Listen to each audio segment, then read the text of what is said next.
So love who you love, love don't care anyhow. It don't care if you're black or white. Don't care if you're young or old. Love don't care if you're rich or poor. And you need somebody to hold. Greetings and salutations. All right, we are back. This Yeah, is black, white, left, right. I'm the black guy. I am the white guy. Been a little too long. I think it's mostly my fault. Took a little month off there, handling a lot of things. Did you have a good Easter? Did you do anything exciting? What did I do? I slept. Us- Yeah, it was a Usually great good Easter, man. food somewhere involved there. I don't know. A lot of times, if you can find a family member who does all the cooking is what I always try to do, and mosey on in. Got to hang out with my mom and my brother and my kids and stuff. So it was pretty nice. And yeah, but other than that, just working, paid the taxes, got through that, and Everybody. yeah. So anyway, sorry, I've been a little bit of a hiatus, but glad to be back. Picked some good subjects. Everybody, if you even remotely have watched the news, or even if you don't particularly want to watch the news, I'm sure today's subjects will be something that's popped up um, in discussion, or you may have seen these stories. So um, Alonzo really does a good job of picking what I think are the hot stuff that's going on that fits our format here. And so, as usual, I'm gonna turn it over to him and let him crank us up here with the first subject. So, good to be back. Let's roll on and see what we got going on today. All right. Thank you, man. Thank you. Yep, yep, Yeah, we're gonna start it off with obviously a hot button topic that's been in the front page of the media for yep, I guess a couple of weeks now. It all centers around the stabbing in Texas, where two young boys, two high school boys, got into an altercation. It was at a track meet, wasn't it? I believe at a track yep. meet, That's right. and Texas.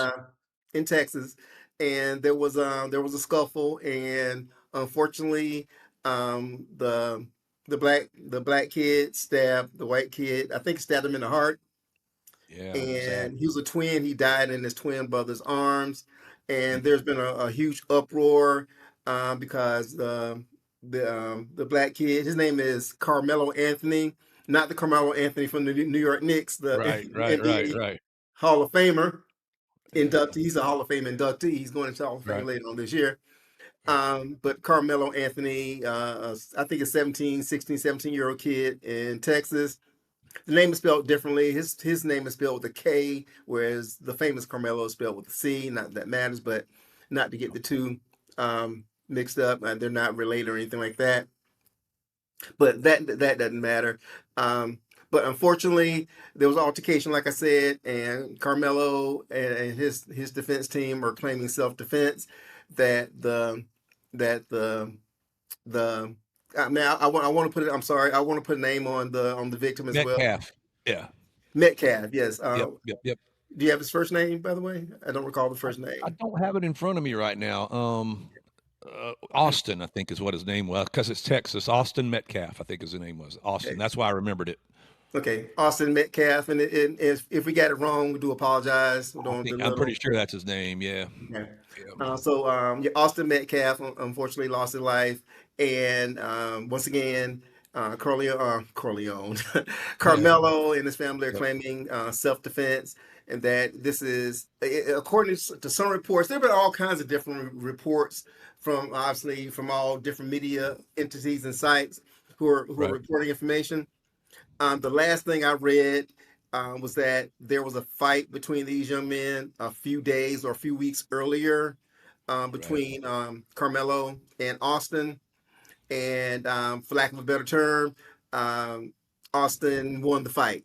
He Yeah. defeated Carmelo in the fight, and according to reports, Austin didn't let it go. He, I guess, got to a point where taunting and bullying kind of followed that, and it kind of bled over into this event at the um at the track meet. It started raining, and at the track meet, and they were told to go under to a tent, and that's where they encountered each other there. Once again, allegedly, according to the reports, Austin took um, Carmelo's phone, slammed it. There was altercation again. They started fighting, and um, Carmelo had a knife and stabbed Austin and brought about his death. And obviously, uh, Carmelo is black, Austin is white. So there, here we go again, black, white. Um, Yeah. of course, everybody's taking their sides, um, Right. and this is just my perception. I could be wrong. I could be right. It's the right wing that's supporting. Obviously, is supporting um, Austin's side of things, and obviously the left is supporting Carmelo's version of the events. And Right. everybody, both sides, are trying to use this as a tipping point for their agendas, um, claiming that there's an oncoming race war and everything between the races sparked by this event and everything. Nobody really knows what happened. There's reports of a video of the stabbing and everything, but nobody knows exactly what happened between these young men. But those two young men, and unfortunately, dead men, can tell no tales. So we people like me and you are left to try to sift through this information. All right, and we're at the 30,000 foot view, Hmm. and obviously we're gonna let our biases guide us in a lot of different ways. That is just human nature, and I'm guilty of it like anyone else. Obviously, um, I'm leaning towards obviously letting the truth come out. And if it turns out that this young man was being bullied and it was self defense, I think Texas is one of those stand your ground states, and he stood his ground, defended himself, and stabbed him, um, and not justifying the taking of anyone's life, but at the same time, you do have the right to protect yourself if you feel that you are in danger. So that being said, it's a hot button topic. Everybody has their has their thoughts and their concerns when it comes to this. Obviously, things are really really heated right now. It's a topic that the left and the right are gonna squeeze every cent of every cent out of it, and every bit of attention they can get towards their causes or towards their agendas to kind of sway the I guess the What public's view. So What do you feel would be the right wing agenda in this story? What would be a good reason for the quote unquote right wing to push a story like this? Is this being pushed by the right wing? What would be well, a good reason well, for it? you got the white supremacy side of it, of wanting this, this to be a more another log on the fire of their race war, and how we, or I shouldn't say we, how they are feeling like they are losing the country, they are being marginalized, and things of that nature, and that the white man per se is losing his power, you know, Yeah. and that's something they want to take back, of this country is theirs, and all that, then the for lack of a better term, hullabaloo Yeah. that goes into things of this nature, man.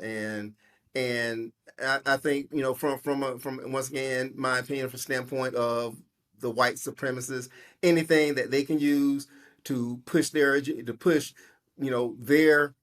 agenda of separation, of division, of white power, they're gonna take full advantage of it and say, look, this innocent white boy got stabbed by this N word, this lawless N word, you know, Is and of course they'll do things like, look at Chicago, they obviously that's the go-to, Yeah. and painting the picture of blacks as these lawless, individuals who are uncivilized, you know, and just pushing that false narrative to paint us as savages, while the whites are pure as the driven snow. Yeah. The um the place was Frisco, Texas.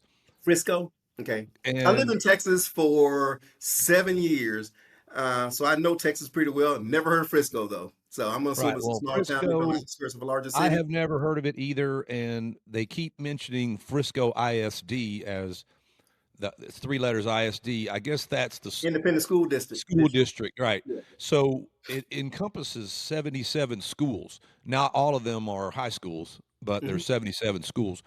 And I didn't really go any further than the middle of last year doing my research on this, but Where's Frisco, Texas, man? What city is it? Is it? I'm sure it's probably I'd have to its proximity is close to a metropolitan area. Let's see. let me take a look. Dallas is what I'm thinking it is. Yeah, that's what I'm thinking as well. But which is why there would be that many schools. Right. Frisco is just it's a north suburb of Dallas. Okay. Yeah. Yeah, I mean Plano is closer to Dallas, but kind of that direction. Hmm. Um, so 77 schools, 65,000 students, and just between the summer of last year and where we're at now, there has been shockingly 6 deaths of students in altercations. This year alone, 2 dead by gunfire, and then there was another stabbing also this year. Probably didn't hear any of those because, again, it was race on race type incidents.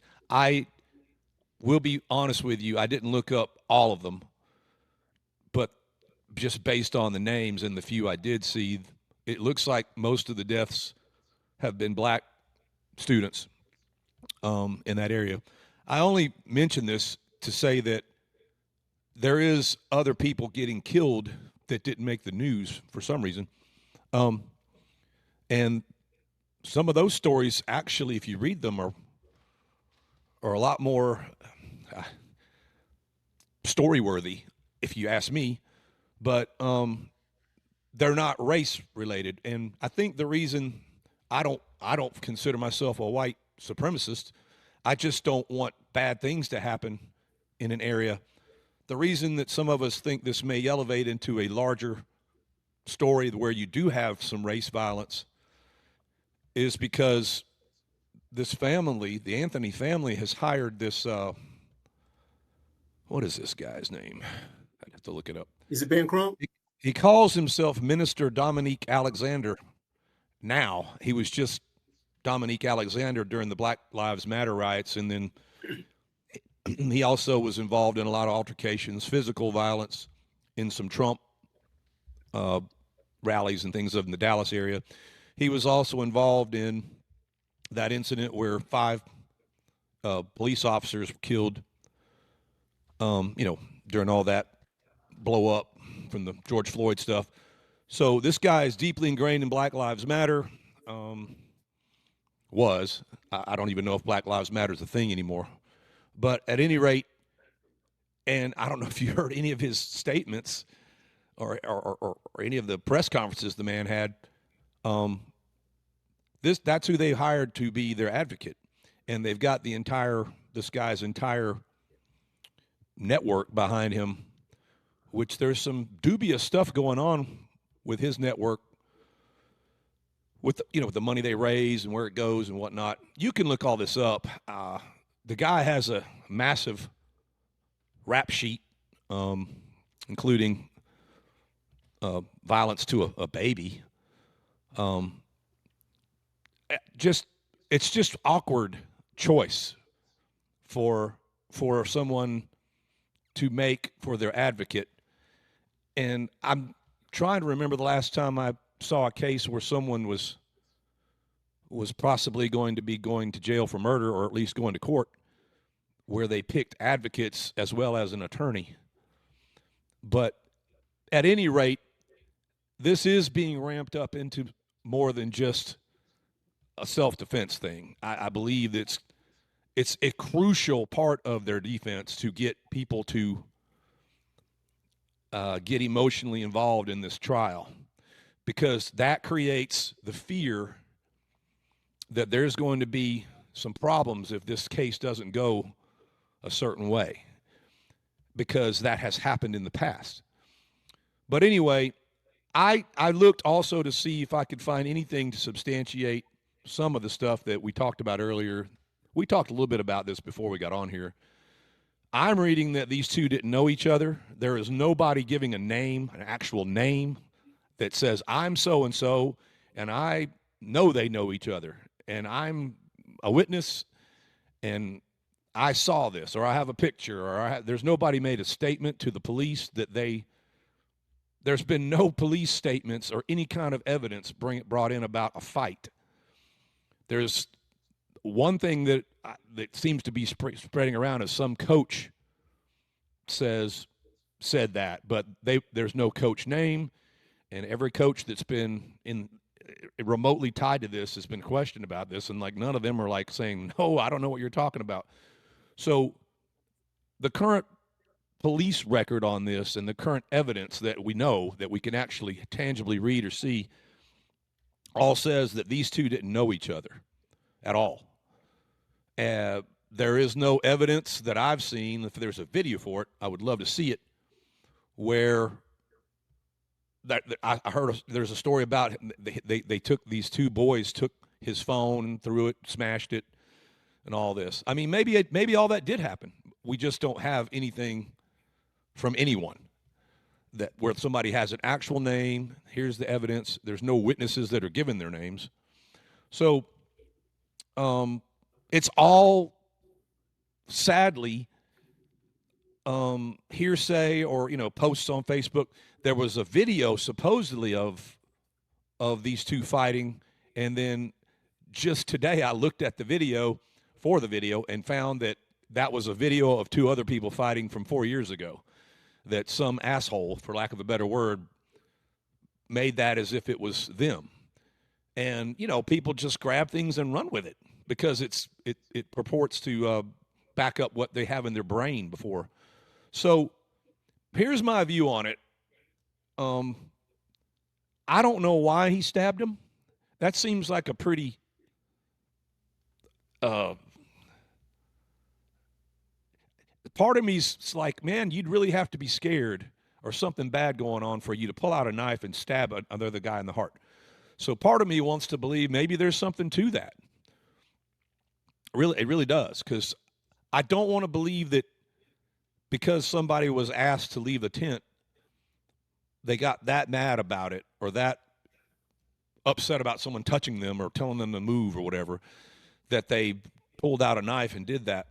But after seeing some of the other things that have gone on in this district, I'm not that shocked. I won't say it's Chicago level, and there is bad stuff going on in Chicago, whether you want to believe it or not. I've brought that up many times. It doesn't mean that it means that area is bad, and it means that there's a bad set of circumstances there that is not changing and improving. And it just may be perhaps this whole area of North Dallas just has some serious problems. But what's sad for me about this is two things. These young men, one of them's dead, so his life is over. And I really do believe you can't bring a knife to the school. I mean, I looked at all this stuff, and, yes, you can defend yourself with a knife, and maybe the state will be okay with that, but they already suspended this kid because he did have a knife.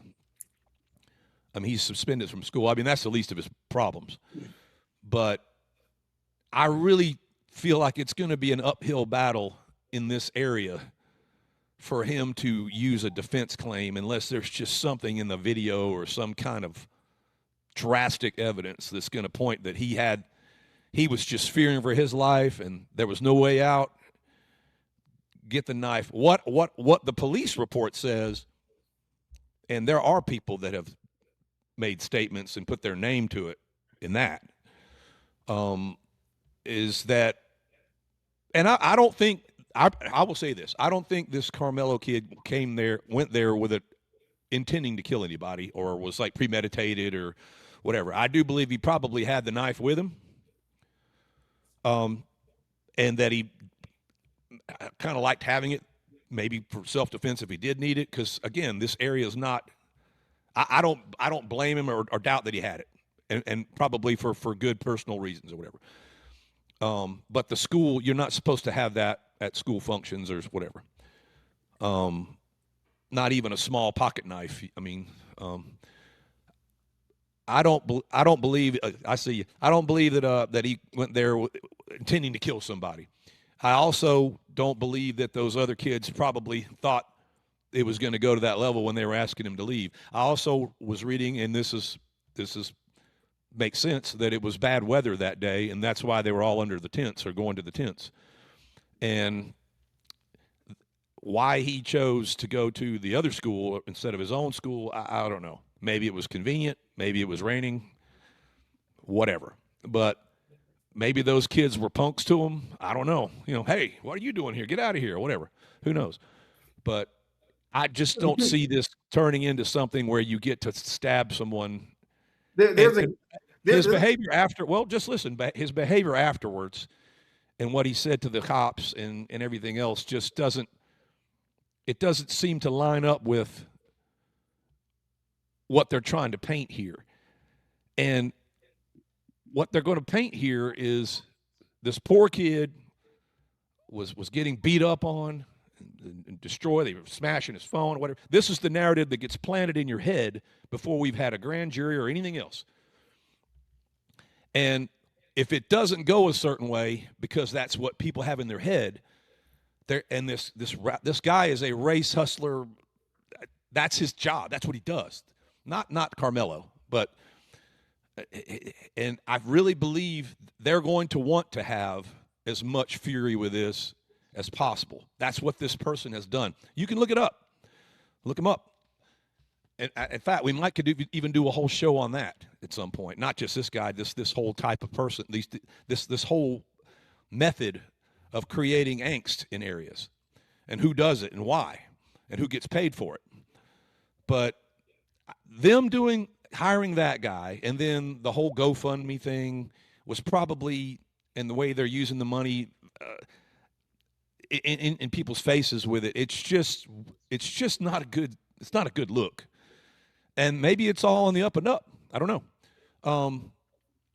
But you and I don't have access to everything. And I really like what you said. Hey, I want to, I kind of want to see what the evidence is. And they still haven't gone to grand jury. If there's a video of the incident, that would be awesome. And some context with that would be super good. So I just feel like I'm more sad than anything. And I just sense that this is going to be created into something bigger, because this one story was elevated in an area where there were other killings and other things going on. There's other violence going on in this area, and the choices that the family are making, maybe it's smart for them to do that, to have a guy like that be their advocate, because it creates an entire set of stresses that can affect a jury or affect the whole narrative away from what actually happened, if that isn't what happened. So I didn't see it. I wasn't there. All the evidence that I'm looking at doesn't say any of the stuff that's sensational that you and I are both reading from just people. And there's a lot of fake video and stuff. I've seen it myself. And whoever does that, you're creating problems. If you put out a story or some whatever and it's not true or whatever, and you're not willing to put your name on it or out whoever is telling you this or whatever, then I've gotten to the point now where, and this is the same thing, Republicans do this too, with their own team. Sometimes they just make excuses for people, and you don't want to get real. You're whistling past the graveyard. I don't know why the guy went to that tent. Maybe he'll get into that. I don't think they ever fought, but maybe they did. That'll all come out. If the context of this thing is these guys had a fight, they knew each other, that almost makes it worse for him. Well, why would you go looking for this guy? Why would you go to his tent? I don't think that's going to help them. So the only thing to me that makes this somewhat of a slam dunk for the defense is either this becomes so racially charged that it's really hard to get around it without people worrying about bad things happening in Dallas again, or there's just something so mind-blowing about what these kids did to this guy that he had to get a knife out and stab someone to stop it. And there's just no evidence of that anywhere, but there could be. I mean, I don't want to. So what I'm more worried about is it's sad that this is going on, that these guys' lives are ruined or they're lost. Again, we have someone young like that has made an irreversible decision, and the choices they're making afterwards are just bizarre to me. But I'm not black, and I'm just trying to look at this from what I've seen things go in the past, and it's just logical deductions. Doesn't mean I'm I can see the future, and that's for sure. I've been wrong in the past, so. But that's where I'm at with it, and I've got pages and pages of stuff here, but I really kind of wanted to know what the school district was like. Is there any other stuff like this going on? What have they done in the past? Is there any video evidence? There's not. Is there any that there's none that's been released? And has anything been come out? And what I'm seeing is a lot of fake shit and a lot of people just posting stuff. Yep. With no real way to prove what they're saying, and that's it's one thing then you got law enforcement saying stuff, but they can't tell you the details. It's another thing, Joe Blow on Twitter. I know a guy who said so and so, who said the coach said, and then that gets passed around because everybody's who wants it to be this. Well, this backs me up, so I'm going to share it, and then just put on there, well, this could be true, and then this whole narrative gets built up. That Reverend guy, I don't know that I would have went, but Reverend Minister, whatever his name is, the advocate dude, they wanted to have a press conference right after they were able to get this young man's bail down from $1 million to $250,000, and why not just get out of jail and go? I mean, why do you got to make a press conference about it? But he said, the first thing he said was, we've gotten some justice now, whenever the bail was reduced. I'm not even sure what that means. Justice in what way? You're not dead and your client wasn't stabbed. It's just awkward to me, the choice of words.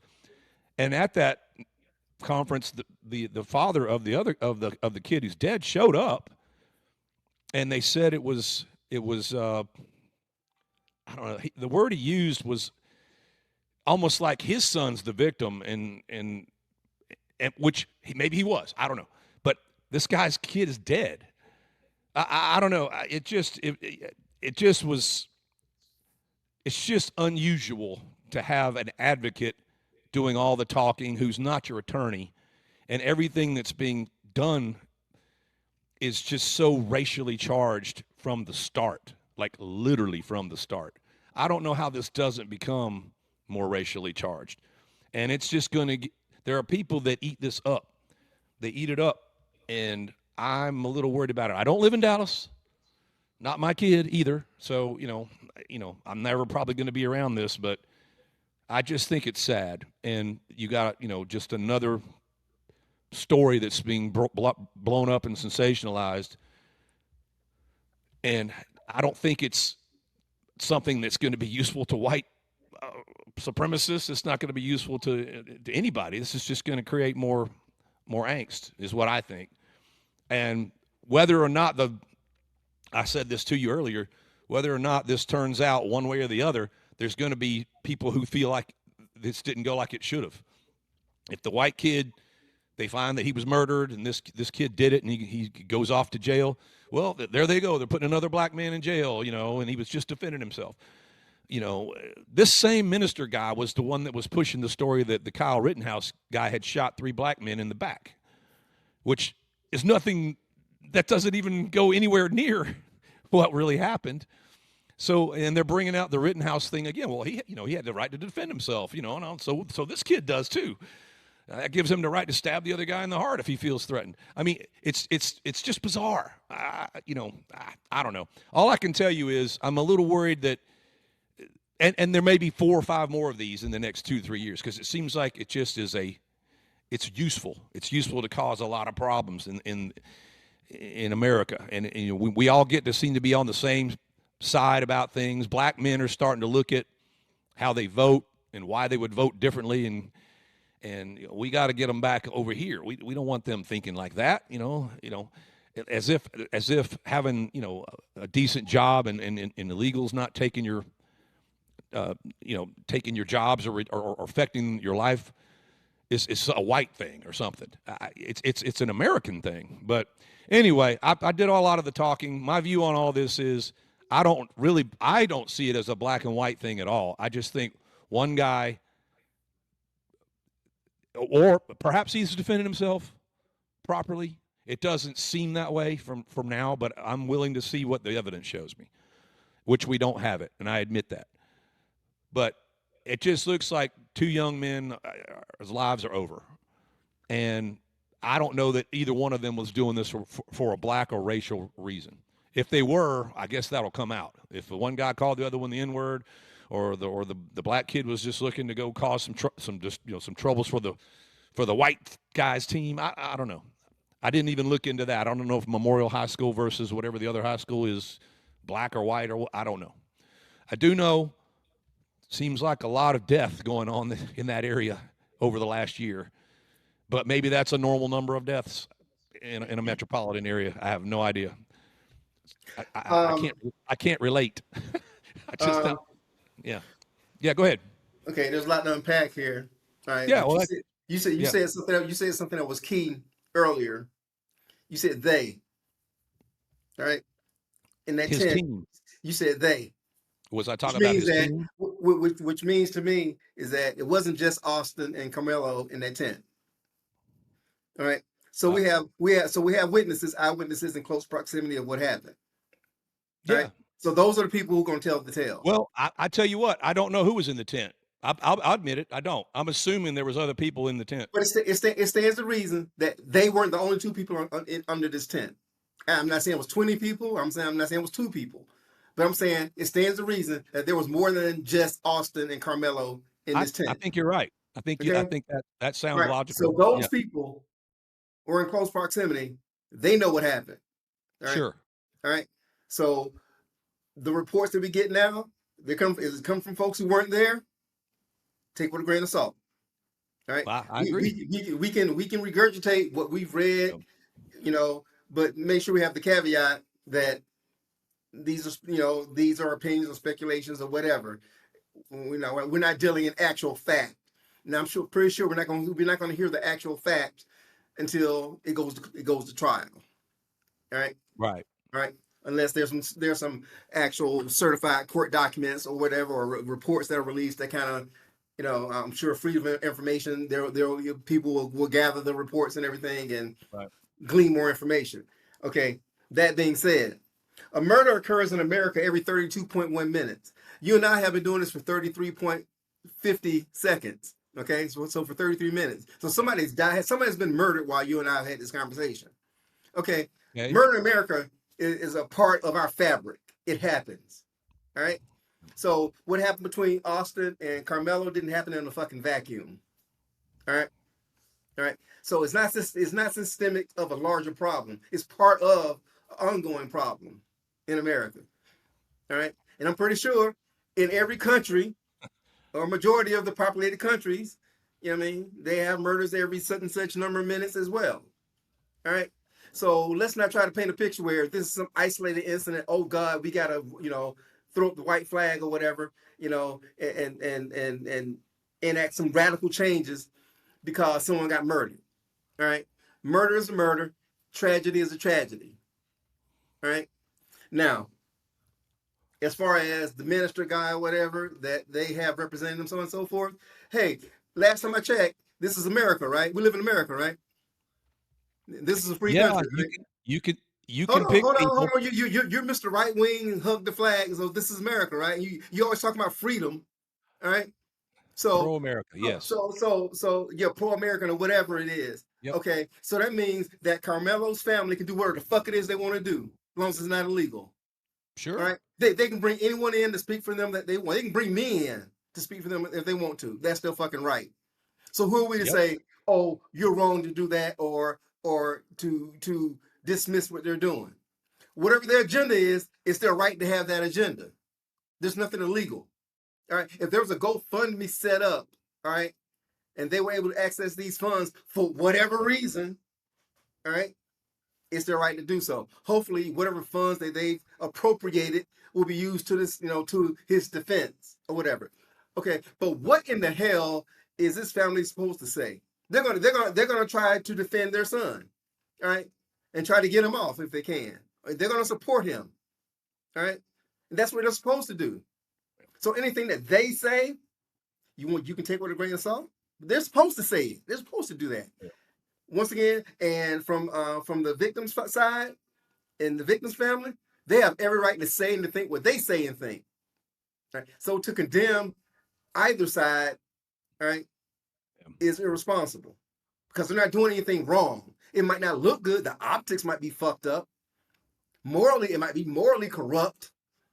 If they're going out getting this money and buying, G wagons and all this kind of stuff. Optically, it's not a good look. Right. But it's not illegal. They can do what they want. If they've been given this money and this money is theirs to spend any way they see fit, all right, go with God. That's a something they have to answer to on a higher level. All right. So and I think that's all a distraction. All right. And it's distracting from the main story, which is once again that two men's lives have been, ruined. One's been taken, another live's been ruined for whatever reason. All right. Austin knows what he did. Carmelo knows what he did. Carmelo knows what Austin did. Austin knows what Carmelo did. All right. Unfortunately, only one of those people can tell the tale now. Everybody else has to speak for Austin, unfortunately. Yep. Right. Whereas Carmelo and his family, I'm not saying they have an advantage, but at least they have the ability, to tell their side of the story from a first person point of view. All right. So everything else on the periphery, man, it's fucking fluff. Like this guy, Jake, I think his name is Jake Lang of the Protect White Americans Coalition, or whatever they call it, who had the big rally and everything. And Austin Metcalf's father said, "Don't involve me in that. All you're doing is trying to divide. Don't use my image," and so on and so forth. Fuck off, basically. Okay. Right. All right.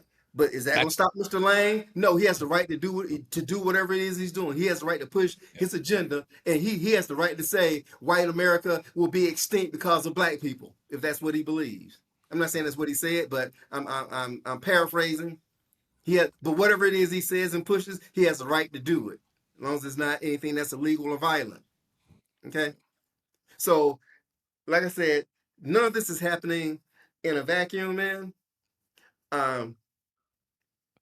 Now, the report. That Lang protest, I think all of that is disgusting, but they put that together once they saw the posters that Dominique dude had put together a protest first. So what? So it's just So what?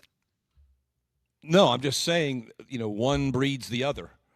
Yeah, and did you read the posters that were no, put I out? didn't. Yeah. Well, I'll let you go look that up, and you can see what you think. I really don't care. Does that look like I really don't care. It's just words. Does that look like, or does it look like somebody trying to create? I don't care. It's just words. I don't say a movement. It's being sensationalized to try to help someone get out of a pickle, is what I think. And the only people, the Metcalf family. What part of that's illegal? What it's not illegal. It's not illegal, but people's places get burned down and folks get killed trying to, police stuff like that. Has that And happened? people get their faces Has that beat happened in, yet? and then Has that happened now? black and white people don't like each other in the area, and then it's just another whole cycle of that. Has that But I happened though? mean, is it legal? Has I anybody's guess. house been burnt down yet? Has anybody's That's house what been I burnt don't want to down? have happen, though. That's the part of it I hate. The, Murder, by the the way, point, is the unique. point is, man. The Murders. point is, man, they can do whatever they want. All right. Yeah, So well, reading that poster does nothing for me. It's words. it may not do that for you, but there are Yeah, people. for a weak-minded individual, yeah, that Yeah, might be all the ammunition they need to do something stupid. sadly, But at the there's end of the day, is their right to push whatever agenda they want to push, and it's the right of the protect white American people to push whatever agenda they want to push. At the end of the day, it's not going to change anything. This still has to be adjudicated in the court of law. All right, all right, and I can guarantee you those folks are not going to be on that jury. None of them are going to be on that jury. no, they're going to be outside of the courthouse, Fine, getting ready to bash have each other's fun, faces in or burn things. It's have not fun. good. It's not a good Have fun, thing, man. but that is not going to determine how the trial plays out. It might. Right? Um, Hopefully, they can find 12, impartial jurors. We don't know. Hopefully, we'll they see. can. I don't know what to think of that area because I think it is mixed pretty well.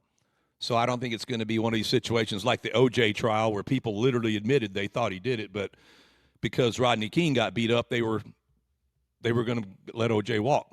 It was the right thing to do in their This ain't got nothing brain. to do with OJ Simpson. Okay, that's No, it's distracting. this, but that's Distracting.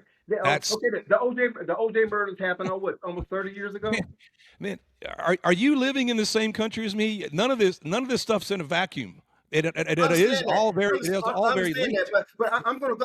The reason I'm gonna go out on a limb and assume that Carmelo Anthony never met O.J. Simpson. Okay, and no, I'm gonna go out on a further limb to assume that what happened between Austin and Carmelo wasn't motivated by what O.J. did or didn't do. you're missing the point. They've hired a guy. They've hired a guy. They've hired a guy who would be perfectly okay with someone like OJ killing someone because, in their mind, well, look what happened to He's our not people. a lawyer. Look He what won't happened be to in our trial. people way back here. He's not a lawyer. He won't be cross-examining anyone. He won't be presenting any evidence. He's not Yeah. a fucking lawyer, man. It's So worse he than has, that. he has no impact on what happens in the courtroom. Okay. All right, he has an impact on you, obviously. He's got some free space in your head already. The only reason it would be an impact on me is if somehow this trickled into the streets of Macon, Georgia, which I guess it's not totally out of. Maybe it could because the whole George Floyd thing became fairly nationwide, but it was mainly these urban centers. And you mentioned the murder thing. Murder is unique. It's a good indicator because there's an actual body.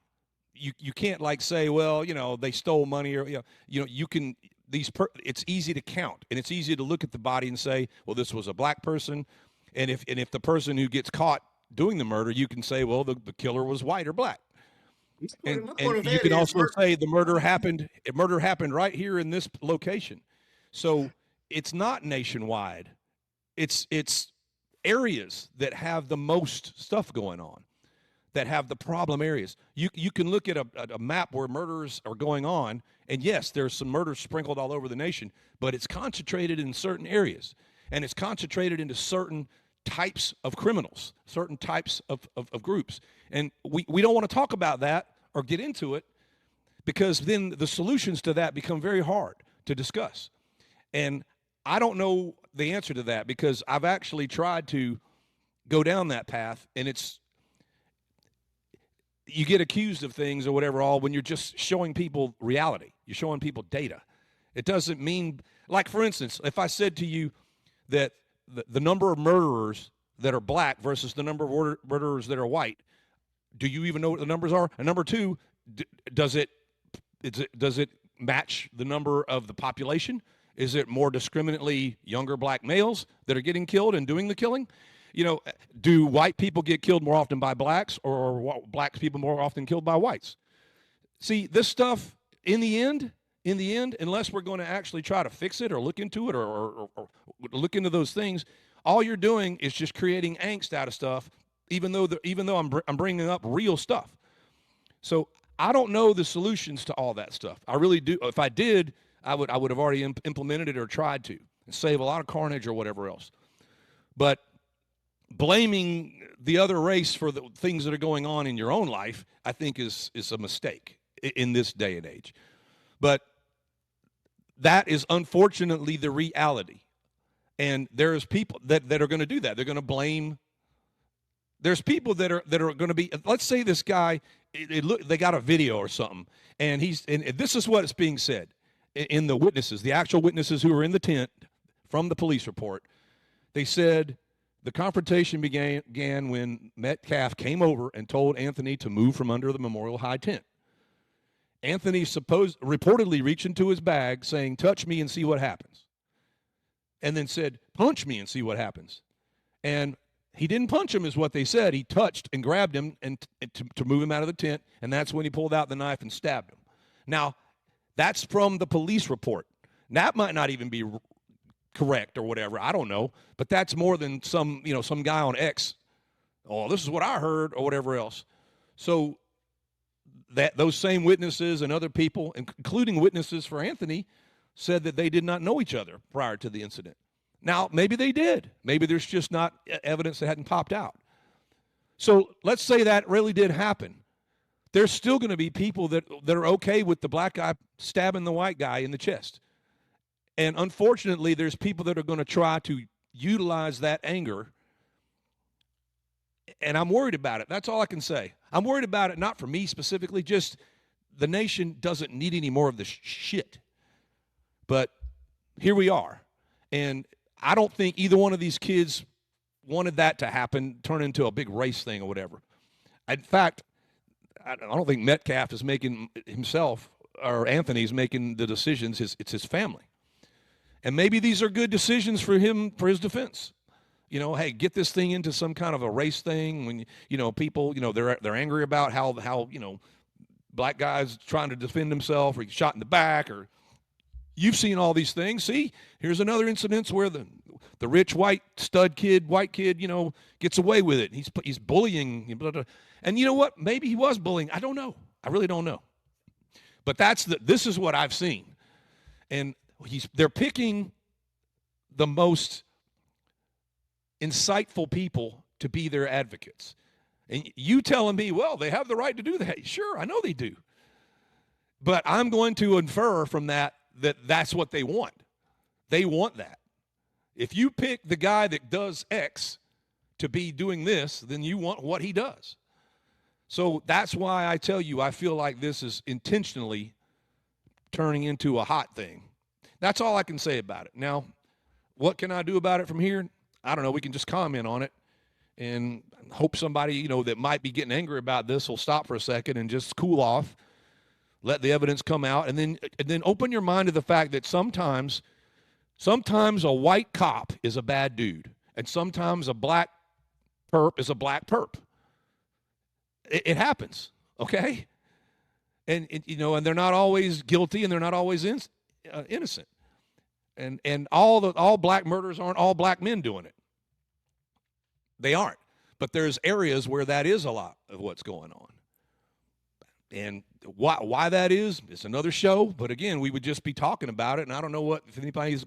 It has to come from within your community and your culture and people's own hearts to fix things. That if they want to fix it. Some of these places where this is going on, there ain't a white guy in 20 miles. So it's not white men going in there and causing the trouble. But how to fix that, I don't know. Anyway, that's my view on it, and I'm not trying to be, anti-black or something. I hate it. I just hate it. I hate that this pops up way too often. A story that's sad turns into a racial thing when it didn't need to. But that's me. Anyway, I know you had more to unpack, and I took over again. Go ahead. I figured these are good subjects, and they're worth talking about. But the details of the case, sadly, is what we don't have, and we've talked 45 minutes about it. And we really don't even have the evidence we have doesn't show a lot of what people want it to do. But I'm sure there'll be more that comes out. The grand jury, we may not even get evidence then. It might be closed just to keep it from, the more stuff gets out and the more of a narrative that gets built before the actual case, the less chance you have of having a fair trial, is what I think. Because then people go into the trial as jurors with preconceived notions and things. That's the danger. But anyway, all right, go ahead, man. I'm sorry. It's fine, man. It's fine. I Yeah. think I've said enough already, man. I mean, I made my point clear and everything, man, and it kind of is what it is. I'm sure this is going to be long and drawn out, so so information will trickle out, and we'll get more information as these events progress. So right now we're still in the infancy stage of it, of Yeah. everything, man. But like I said before, man, um, the Anthony family has the right to do whatever they deem fit to protect their child, and if they feel that he's innocent, to push that agenda and hopefully get him acquitted of murder. All right, man. Let's move to the next subject, man, because this is another hot button topic as well. What is the gentleman's name?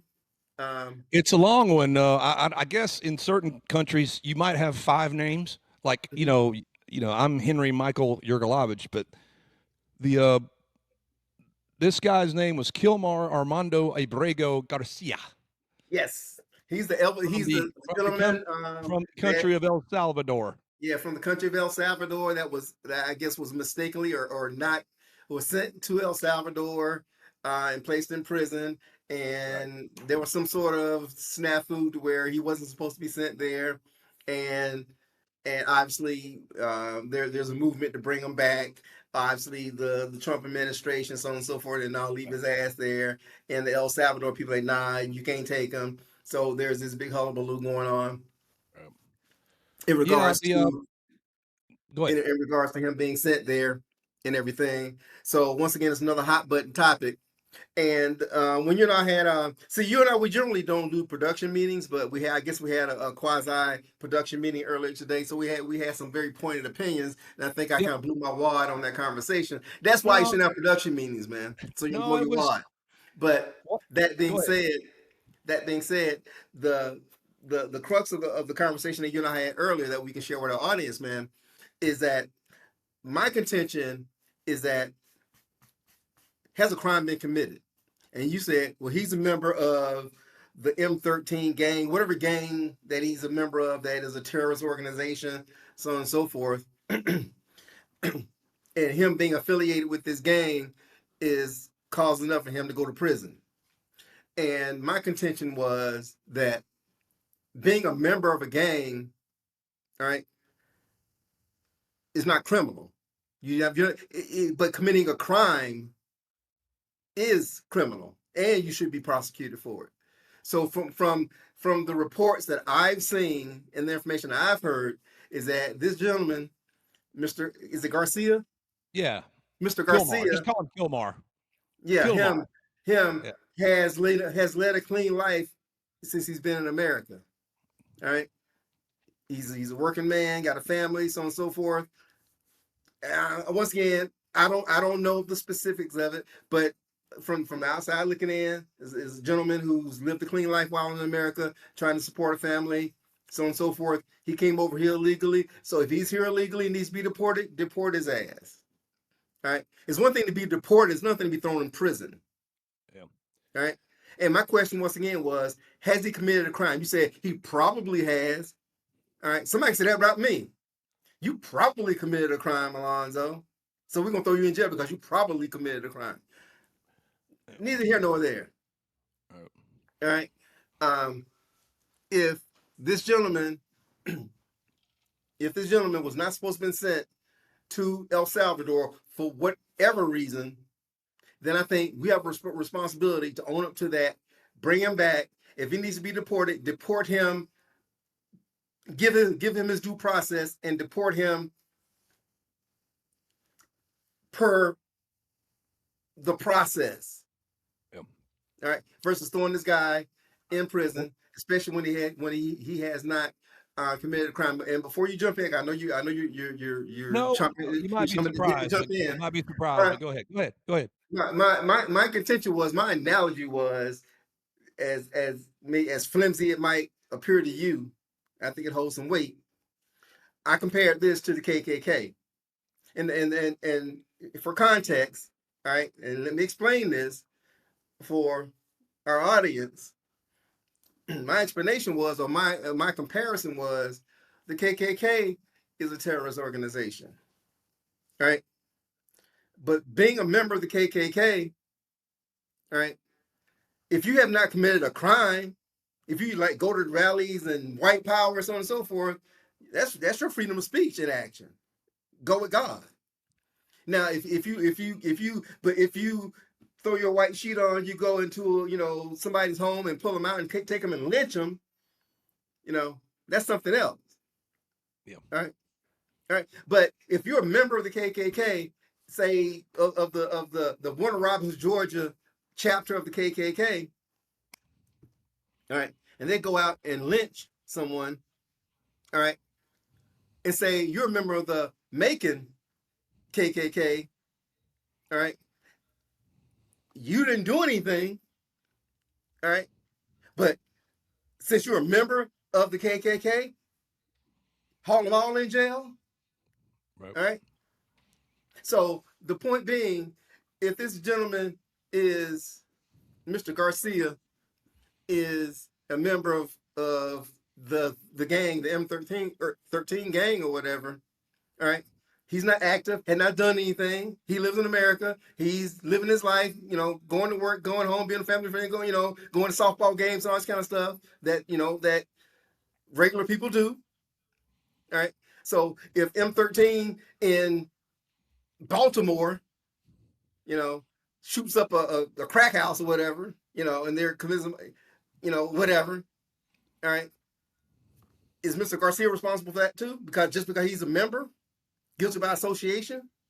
Because if that's the case, then round up everybody who's in the KKK, throw them in jail right now. All right, without any due process. And just because they're Americans, they shouldn't have anything to do with it. All right. What's good for the goose is good for the gander. I know that is a flimsy argument. And I say that because, as ludicrous as my argument is, it's just as ludicrous to take someone who has not committed a crime per se, has not been charged with a crime per se. All right, I think you said he beat his wife or whatever, or so on and so forth, or he did something that happens every day in America. Not saying, not justifying it. All right, but it doesn't rise to the level of, we're gonna send you to prison in El Salvador. Does the punishment fit the crime? That's a whole different argument. Point being is that if this gentleman was here illegally, all right, and he deserves, to be deported for being here illegally, I'm all for it. All right. But if he has not committed an actual crime, all right, then he should not have been thrown in prison.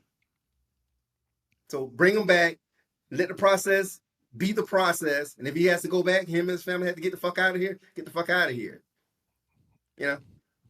Therein lies my point. I'll leave it alone. I'll let you do what you got to do. I know you're ready to rip and rock and roll. I have done some deep thought on this. Okay, so I'm torn in some ways, but not. I'm torn in the process of it, not so much what the final outcome is. Because the process does matter. From a moral standpoint, number one. But I'm going to be coming at this subject from two directions. One from this guy's specific case, and then from a 30,000-foot view, and I'll get to that at the end. And I'm going to try to be quick, but let's just talk about this dude. He came over 2012. He was only 16. Okay, so it's not like there's a full-grown man, but he did have all the tats and everything on him at the time. So it's not like he came over here and then became tatted up or whatever. And this is from a time whenever the El Salvador government was not what it is now. I mean, the new guy, he has cleared out all of the gang activity there, removed, and that horrible prison is one of the places that he's put a lot of these horrible people. And it's pretty amazing the change that they've made over there, but that's a different story. So just realize 2012 and 2025 are two different. El Salvador, you could actually take a trip there now and probably have a nice vacation and feel safe, and not so much 2012.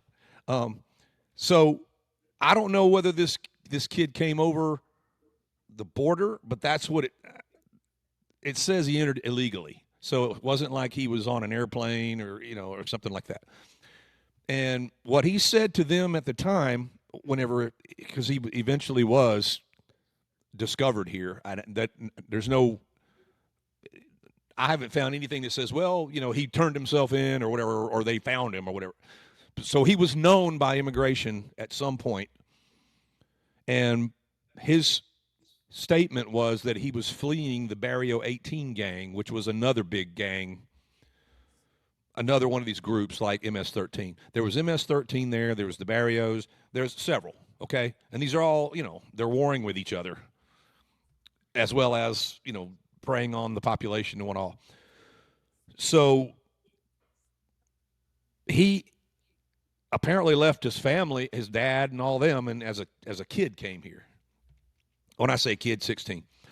And so whenever he was finally brought up for deportation 3 years later or 4 years later or whatever it was,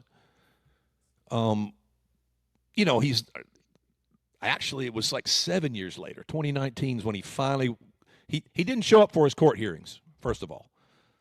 He had 2 or 3 of those. He just didn't show up. So they were like, if we catch you again and you don't come to your hearing, when we get you the next time, you're done. We don't care what you're scared of or why you came over here. So 7 years later, he's 23 or 24 years old. So he's no longer a kid. You get what I'm saying? I don't know where he'd been living, who he's living with, how he's supporting himself. See, all this stuff's blank. I don't really know. Somewhere along the way, he did get married to a U.S. citizen, which we know that, he's got a kid and he's married. So 2019 is when he finally got in front of an immigration judge, and he had 2 days of hearings, and they found him to be credible about his worrying about getting, if he was deported, they might kill him back at home. And one of the reasons they believe that is because he looked like he was in a gang himself. And, he had the tats, whatever. And that was the impetus for him being on a do not deport to El Salvador list. And you understand that so far, right? Yeah. So, I mean, I get that. So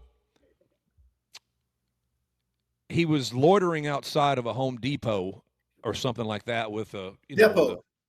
Depot with the Chicago Bulls hat on. He has the tats. He was wearing a coat that has the president's face is covered with dollar bills.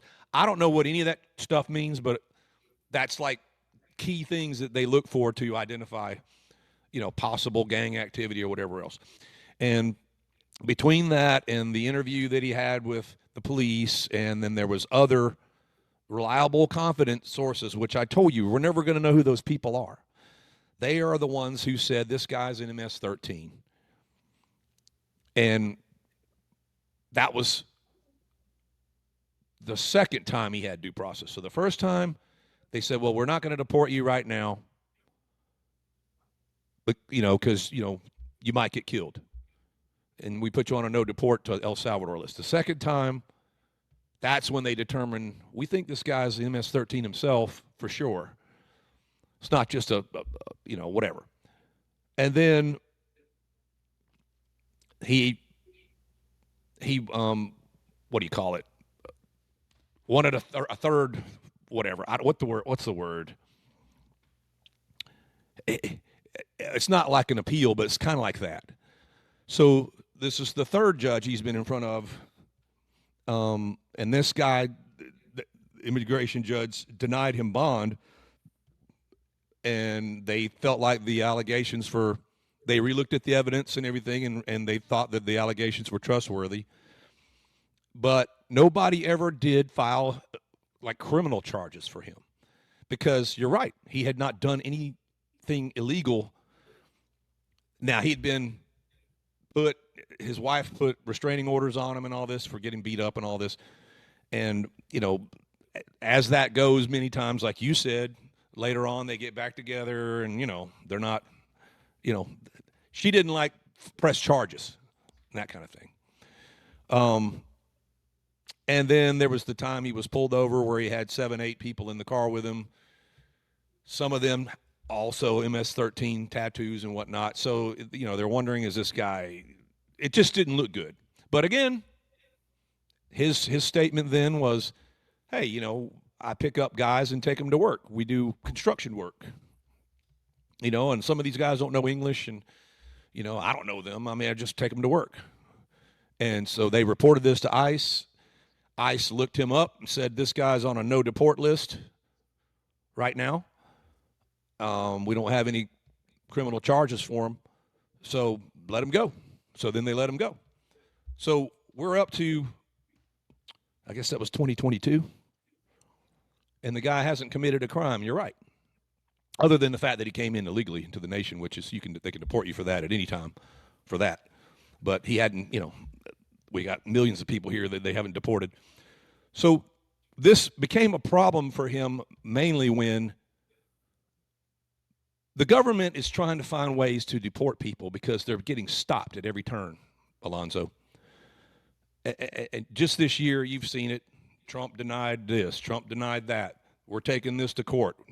These 530,000 people that Biden brought over, can't send them home now, even though they were brought over here quickly. Can't quickly send them back home now. So one of the ploys, and I'm going to call it that, and it doesn't bother me, is if you're a gang member in certain groups like Trinidad or Aragua, which oddly enough, a judge has blocked them from deporting those people today. Like all of them. They can't use the Enemies Act to send them home. But anyway, there was a point, and I don't know what the date was, where MS-13 was finally deemed to be a terrorist organization. And the reason for that is, rather than having to go through all these quote-unquote due process steps that lead to nothing, this guy had everything we know about this Abrego guy is because he did have due process. He'd been in court 3 or 4 different times. That's why we know all that we know about him. So, just getting you to where we're at. So, he was called an MS-13 member, but they never took him off that don't go to El Salvador list. And the reason was because this fella, probably rightly so, was worried that if he got back over there, his gang affiliation was going to put him in the target with his other gang. I could see why you'd be scared about that. They'll cut your head off. They'll take your balls and cut those off, put them in your mouth, and then nail you to a wall. Stuff like that. It's really nice stuff that they do over there. So the problem here is, and it is the due process part of it or whatever, or the thing you're worried about or what you're explaining is this guy never did commit a crime, so why is he going to a prison? Because that's where they're sending these MS-13 guys when they round them up here. They're not going to trial. They're not going to, any of that. They're, you're in America. You came over here legally. We have evidence that we say is your MS-13, and you're gone. We're getting you out of here. There's no way, let's just use a small number. Let's say there's 10,000 of these people. 10,000 gang members here from various gangs all over the world. I don't know how hard it would be to get 10,000 people into court and have 10,000 hearings, go through all their information. Now imagine 20 million illegals are here, most of whom you don't know anything about them. Like this guy, we know a lot about him because, you know, he went through the system multiple times. He stopped here. He was stopped for a speeding ticket and this and that. I mean, the guy had all kinds of information. And he does have the MS-13 tattoo there. And there's people that are trying to say that's not what it is. Then you got people in El Salvador going, that's exactly what it is. Like the folks that live over there. I don't doubt the guy's MS-13 or was. Maybe he quit doing all that. Maybe he came over here and did what you said. He could, like, he just became a nice, you know, America loving. He didn't ever go to try to get nationalized. But why would you? There's nobody pushing that or making it, you know, where you need to do that. So let me just sum up. The guy is a citizen of El Salvador. That's what he's a citizen of. He never tried to become an American citizen. He's an illegal alien here. There was a final order to remove MS-13 people from this nation, and they are able to be put, just like if you're a foreign terrorist, put into jail systems like Guantanamo, any of those stuff. We just are we don't want to load up Guantanamo Bay with that. El Salvador was happy to take them for us because that's what they did over there to their gang members. So it makes total sense that we're sending them there. The Barrio gang that he was worried about doesn't exist anymore. Okay? There's no Barrio 18 running free over there anymore in El Salvador. So I don't know that why we even had that still on him, you know, do not deport to El Salvador. But in the end, I think his affiliation with MS-13 and the fact that the error here is real, that he was not supposed to be deported back to El Salvador. But him being deported is going to happen, whether they bring him here or not. Now, do I think he should be in a prison over there? That's the thing you brought up that I'm wrestling with. I just don't know. I don't have enough information to make that determination other than all the evidence. It looks like the guy, other than being kind of a shit husband and possibly doing things with MS-13 here, but we don't know. Nobody ever really arrested him for that. So he did have a lot of due process, but they screwed up by sending this guy to El Salvador when he had a do not go to El Salvador order from back, you know, whatever year it was, 2019. And there's no getting around that. So I'm not sure if it's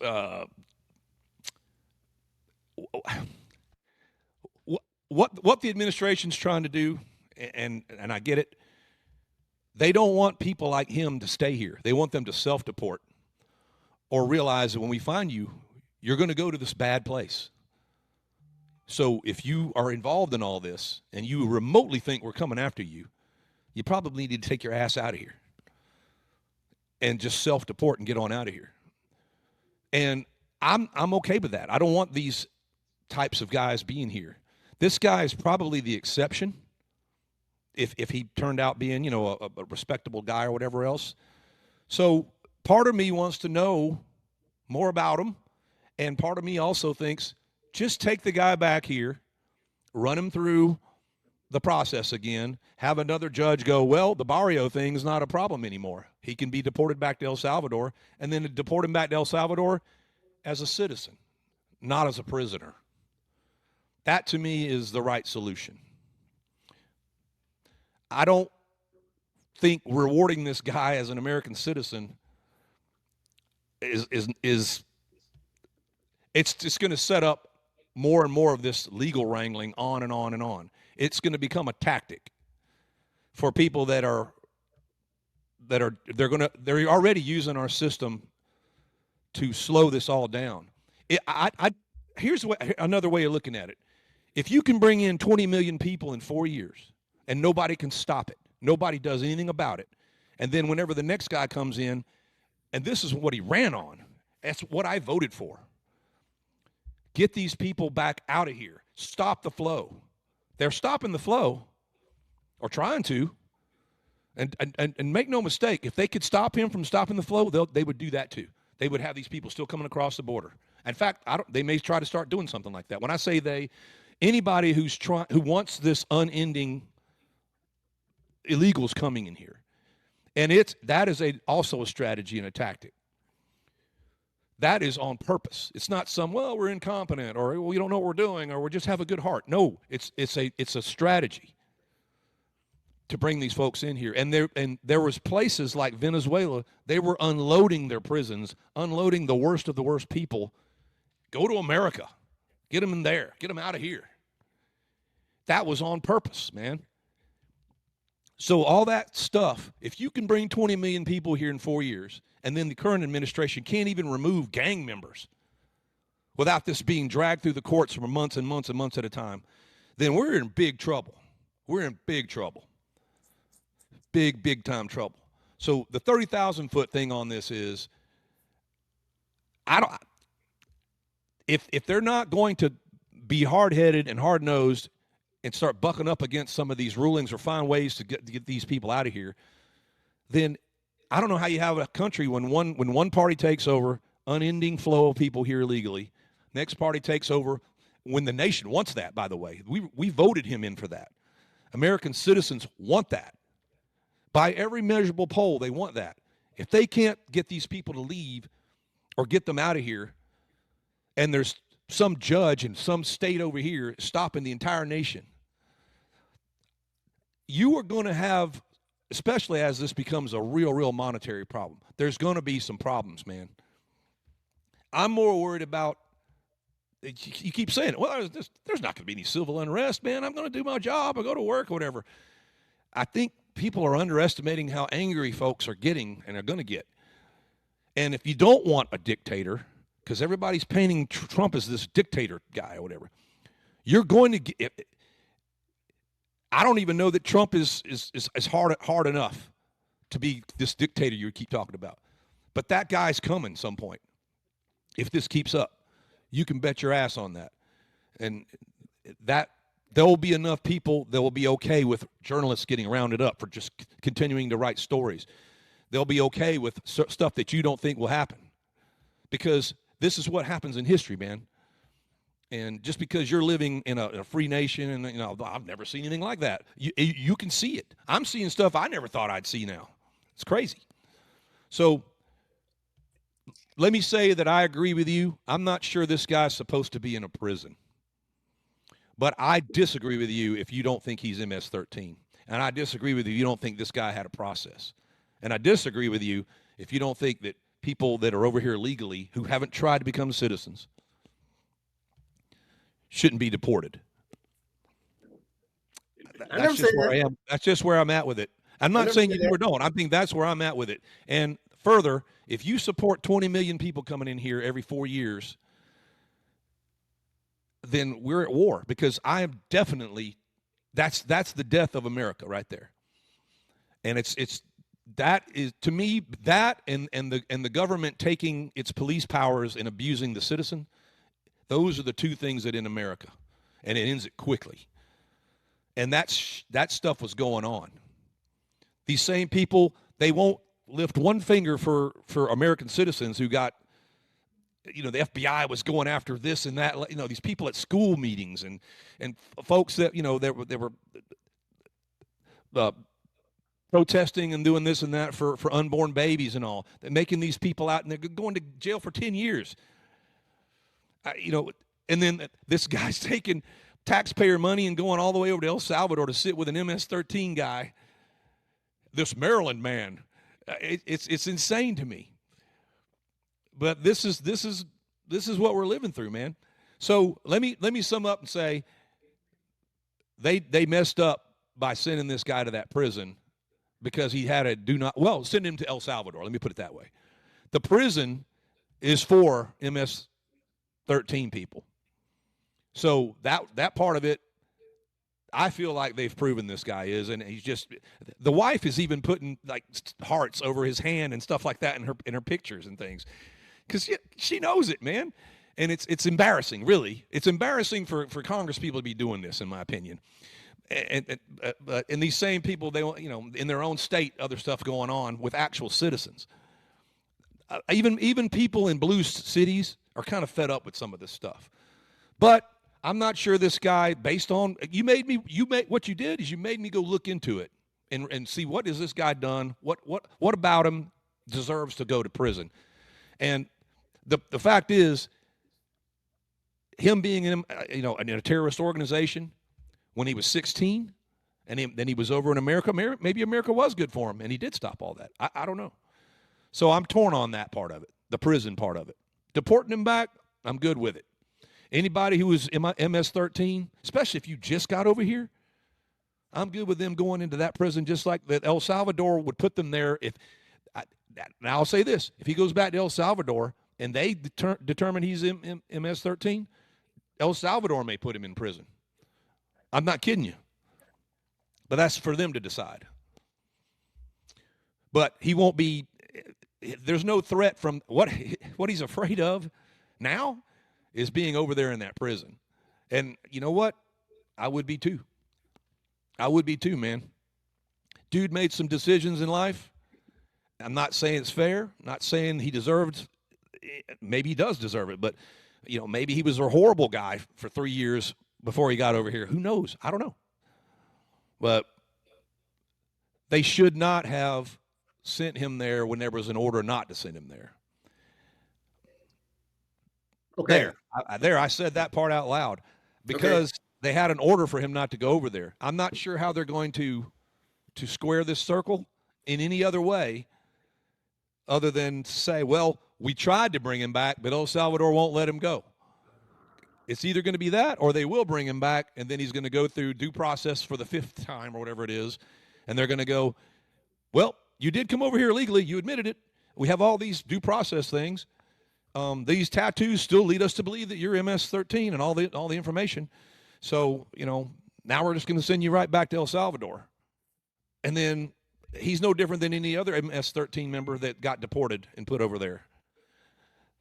Other than we turn this into another reason, another fear factor that the government, if they can do this to him, why can't they do this to Alonzo, who's an actual citizen?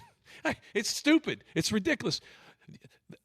They're stealing half of your money every month, every paycheck, and you're walking around, worried about the dumbest crap like that. That's never going to happen.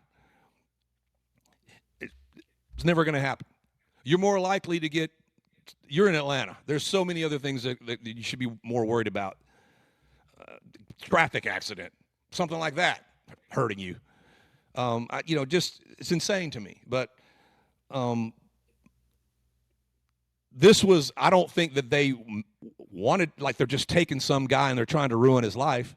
This, just the government works like this in some aspects. And if we didn't have this endless waves of immigration coming in here, unfettered, they stop you from blocking them coming in, and then once they're in here, then they stop you from deporting them back.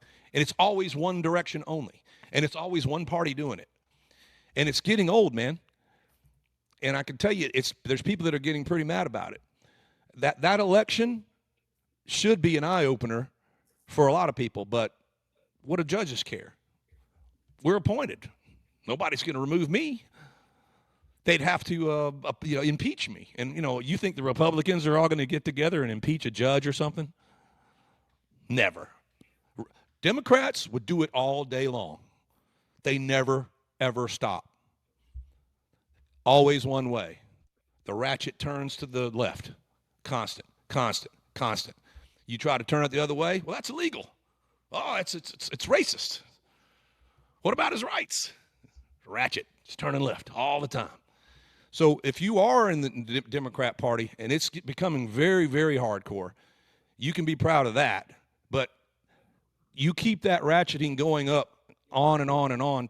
At some point, it's getting so tight, people feeling it, and they're getting pissed off about it. And I don't know what that leads to. I get a little worried about that stuff. I don't know what my kids are going to be living in or whatever when they're my age, if we haven't imploded for some other reason. So the macro level, There's just endless numbers of illegals coming in here. They were flying them in here using my tax money. They made an app to make it where they can schedule themselves coming in illegally. It's crazy to me. Nobody stopped any of that or had a way to stop any of that. Now, you take a guy who clearly has all this stuff or whatever, and you want to send him back, and you can't. Or people that just came over like within the last 2 or 3 years or whatever else. Or you actually have Trinidad or Aragua dudes that are all arrested, and you're trying to remove 500-600 of them at once. You can't use the Alien Act or whatever they were trying to do. The only reason they're trying to do any of this stuff is because it's just block everything. One small district in one small state can somehow block the entire deportation process of the United States executive office. That's crazy. It's crazy to me. And at some point, it won't be Trump probably, because I don't think he has the balls. Some guy's going to go, you know what, district court guy or whatever, stop me. I dare you. And there's going to be so many people that are pissed off, there won't be anybody to stop them. That's where we'll be at. They'll be like, yeah, I'm on board with them. Screw those dudes. Screw the journalists. All they do is lie or blah, blah, blah, blah, blah, whatever. And it can go the other way, too. If the other side takes over and goes so far, they take over the media, they take over all the pillars that we use, all of our systems, then you can go so far. I think that's probably why you get a Trump. You just go so far this way and so crazy that you're going to have a guy come in there. He sounds good. He sounds good because he's ready to burn it all down or change it all up. To me, we're getting back to normal whenever we're stopping illegals from coming in here and we're deporting the ones that are here. That's back to normal. That's like normal nation 101. But, and you ask, well, you voted for this. Yes, a lot of people voted for this. It was like really high on the list there. Anyway, so in many ways, I'm agreeing with you on, you keep bringing up, did he commit a crime? Should he go to jail? And I never looked at it that way. The rub here is that El Salvador is sending everybody to jail who's gang related, and they're doing it in a very, very, very brutal manner. And it's their nation is super cleaned up. It has just completely changed their nation. Did they round up some people that shouldn't have been? I don't know. Probably. I'm not celebrating that. It gets that bad, that's what you end up with. Me and you might get in some sort of bad situation because the nation gets so bad that they're having to do all this stuff to clean it up. And suddenly we're involved in something that we had nothing to do with because of other people letting things go for so long, never addressing it. Or worse, they're doing it on purpose. So long story short, the immigration thing, this just seems to be another way to try to slow it down, stop it. But I don't know that this guy deserved to go to, it's one of the worst prisons you would ever want to be in. You know what I mean? It's not just, oh, he's in this jail. It's not good. And you're surrounded by a lot of people like that. You don't want to be there. And because it's that, I think Trump wanted people to know this is where you're going if we catch you here. If you're part of these prison gangs or you're a terrorist or whatever. And part of me is like, yes, this is how you do it. Because those people, I'm not going to America. They will send your ass over there. And they're doing it. They're doing it by the thousands. So it's a good, have you seen the border numbers? They've never been this low in recording, since they've been recording them. If you don't want to believe that, don't. But that's what the actual Border Patrol people are saying. It's not Trump. Trump's just taking, and you know why? Because they're actually doing the work and doing the job. So that part of it, at least for now, they haven't found a way to stop them. But they definitely don't want to take these 20 million. Do you understand why they want so many illegals here? Have you ever thought about it, or? Oh, you want me to talk now? Well, I mean, have you ever thought about it, or? I know where you're going with this, so I'm not even gonna go down that rabbit hole, man. I know exactly where you're going with this. Well, I mean, there's multiple reasons, but it's not a racist thing. Mhm. It's sheerly a power thing and a political. But all right, well, I did talk a long time. I don't know that we're that far off on the going to jail thing. It's just what your views on immigration are. I think that may be where we don't, the immigration is the pillar of America, and bringing in folks from other nations by the millions and them not actually becoming Americanized is how we've always done it. And come on, get out of here. But go ahead, man. Yeah, I'm sure there won't be such an uproar if Norway starts sending people over here. That's what we want. But anyways, I'm not Yep. gonna go there. The point I tried to make to you, man, is that, and I'm sure you know that this happens, especially in these depressed, nations Mm-hmm. where you got gangs and all this kind of stuff. And it happens in America too, where you're a 16-year-old kid, you got a choice: join our gang, or we're gonna fuck you up and fuck your family up. What are you gonna do? You're gonna join the gang, whether you want to or not. You go through the process because you're trying to preserve yourself and preserve your life and and protect your family. All right, all right.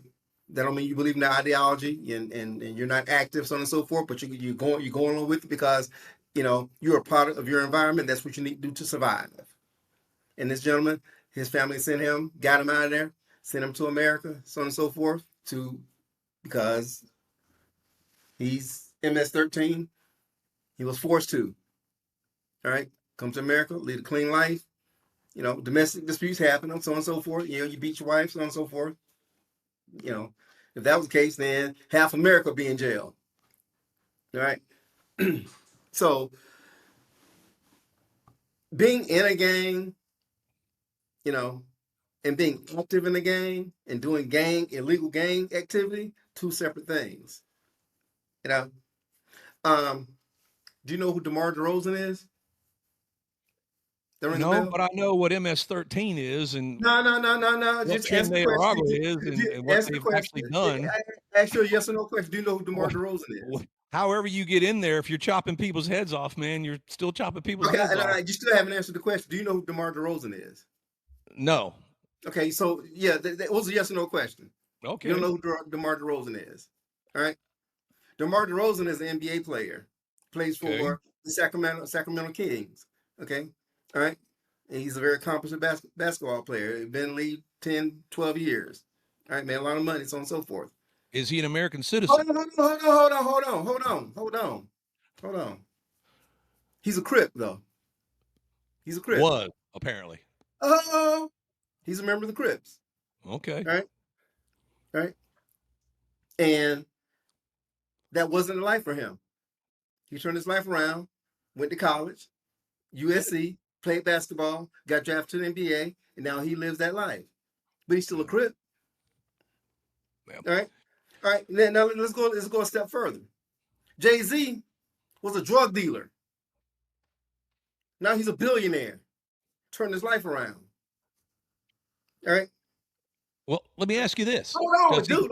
I'm making a point, man. I well, didn't cut does you he off at all. glorify that I cut you lifestyle off. though? He turned his life I did. around, but I does he did. I didn't glorify cut. I didn't cut you off, man. But you're cutting me off. All right, you're right. But I mean, Okay. Just check. these Just are not checking. the best examples, is what I'm trying to say. No, no, no, no, no, Maybe no. the basketball player is. There's a method. There's a method to the madness, man. Okay. All right. It's not. It's not for you to adjudicate this. All right. Snoop It's me Dogg was making a one point. too, right? Wasn't Snoop? What? Wasn't Yeah. Snoop Dogg one as Snoop. well? Yeah. Snoop is a Crip. Yes, he Right. is. Snoop Dogg is always a Crip. All right. But he's playing grab ass with Martha Stewart. And loved by America. He represented America Definitely. at the Olympics. Everybody Yeah. loves Snoop. All right. But he was a Crip. He is a Crip. Still a Crip. You're always gonna be a Crip. All right. And the crux of the matter is this, man. All right. All right. If you define everybody by something that they did when they were 16 years old or 20 years old, so on and so forth, if they turn their life around and they lead a clean life, so on and so forth, and then they're a model citizen with a few scrapes here and there, whatever, you know, that's possible. Now, I'm not ignorant enough to believe that every MS-13 member was forced to be in and they are not active, so on and so forth. I'm not ignorant enough to believe that either. All right. And we don't have the time or the resources to properly adjudicate 20 million people, whether or not you're MS-13 or MS-12 or whatever the fuck it is. Right. All right. So law of large numbers, you got to group them all together. All right. And some folks in that group will be improperly labeled, all right, and get, deported and placed in prison, so on and so forth, when they have no business being in prison. I get that. I get that. And you can't individualize each and every case. Obviously, the Garcia case stands out for a number of different reasons, because now he's the poster child for this whole immigration issue. I get that. And both sides are going to use that to their advantage. All right. All right. And he's stuck in the middle when it comes to all that. All right. Yeah. And I said to you before, if he's here illegally, goes through the process, deport him back to El Salvador, and drop him off at the airport, good luck to you, sir. All right. But to take the same person and put them in prison when they have not been accused of a crime, convicted of a crime, charged with a crime, and throw them in prison, we're no better than they are. All right. And if that's something that you stand for as an American, you're no better than they are. That is not right. I wouldn't want an MS-13 member thrown in jail illegally. I wouldn't want a Catholic who a member of the country club be thrown in jail illegally. I wouldn't want us to start rounding up Italians because you're in the mafia and thrown in jail. All right, that's not right. Yeah. And if you vote for that, then that's wrong. All right. Now, if you voted for clean up the immigration process and getting people out of here who are not supposed to be here, I'm all for that. And then you voted for the right thing. All right. But if you co-signing this bullshit, that's not right. All right. But that's something you got to sleep with. All right. Because, like I said before, I'm 100% behind you and your thoughts when it comes to immigration. I am. If you're not supposed to be here, you're not here if you're not here legally, then yeah, your ass need to get up and go. All right. But I'm not for anyone to be placed in prison when they have not committed a crime or without the proper due process. All right. Just like I would not be for everyone who's in the KKK to be thrown in jail. All right. If you're KKK, you have a right to be KKK. All right. You can go to all the cross burners you want. And you can hate black folks and call us the N-word all you want, but you put your hands on me, that's something different. Right. But if you don't put your hands on me, all right, and you don't threaten me and my family or try to impede my liberty, other than the fact that you say white power, right. I got you. All right, then I don't care. Right. Go with God. You know what I mean? So I would never be for the mass incarceration of KKK members. All right. But if you're the grand wizard and you're the one who threw the brick through the church window and set the church on fire, yeah, you need to go to jail. And everybody who's there with you needs to go to jail, or at least be charged with a crime and adjudicated. Yeah. All right. So there's two sides to this story, man. It's two stances you can take. All right. And if you're taking the stance of I voted for this and throw everybody, throw every MS-13 member in prison, then I think you're wrong. But for me to expect or want every supposed gang member to be adjudicated, then there's not enough time, effort, and money to get that done. All right. Yeah. So if you want a blanket policy, anyone who's suspected of being MS-13 who are here illegally, we're gonna put you on a plane, a boat, or whatever, and send your ass back. Okay, let you off at the dock and let El Salvador figure that shit out. Yeah. All right, since it's their problem anyway. But no, we're not gonna send you back, in chains and put you in a prison. Well, again, I could have sworn I wouldn't finish, but yeah. Go ahead. You had about 30 minutes to do your thing. All right? I mean, I really agree with a lot of what you're saying. I just, go ahead though. Okay, but I think that is just a symptom of a larger problem, man. Is that we, as a nation, as every day passes, man, we become a nation of hypocrites, of hypocrisy. All right, all right, because okay, there are illegal aliens from all walks of life, in all countries. All right, there's some Russians who are here illegally. There are some Saudi Arabians in you who are here illegally. There are some Norwegians who are here illegally. And I'm not ignorant enough to believe that it's only people from Mexico, El Salvador, or South America, so on and so forth. All right. There are what's the Russian gang? What's the Russian gang? The reason What they call? these guys are in.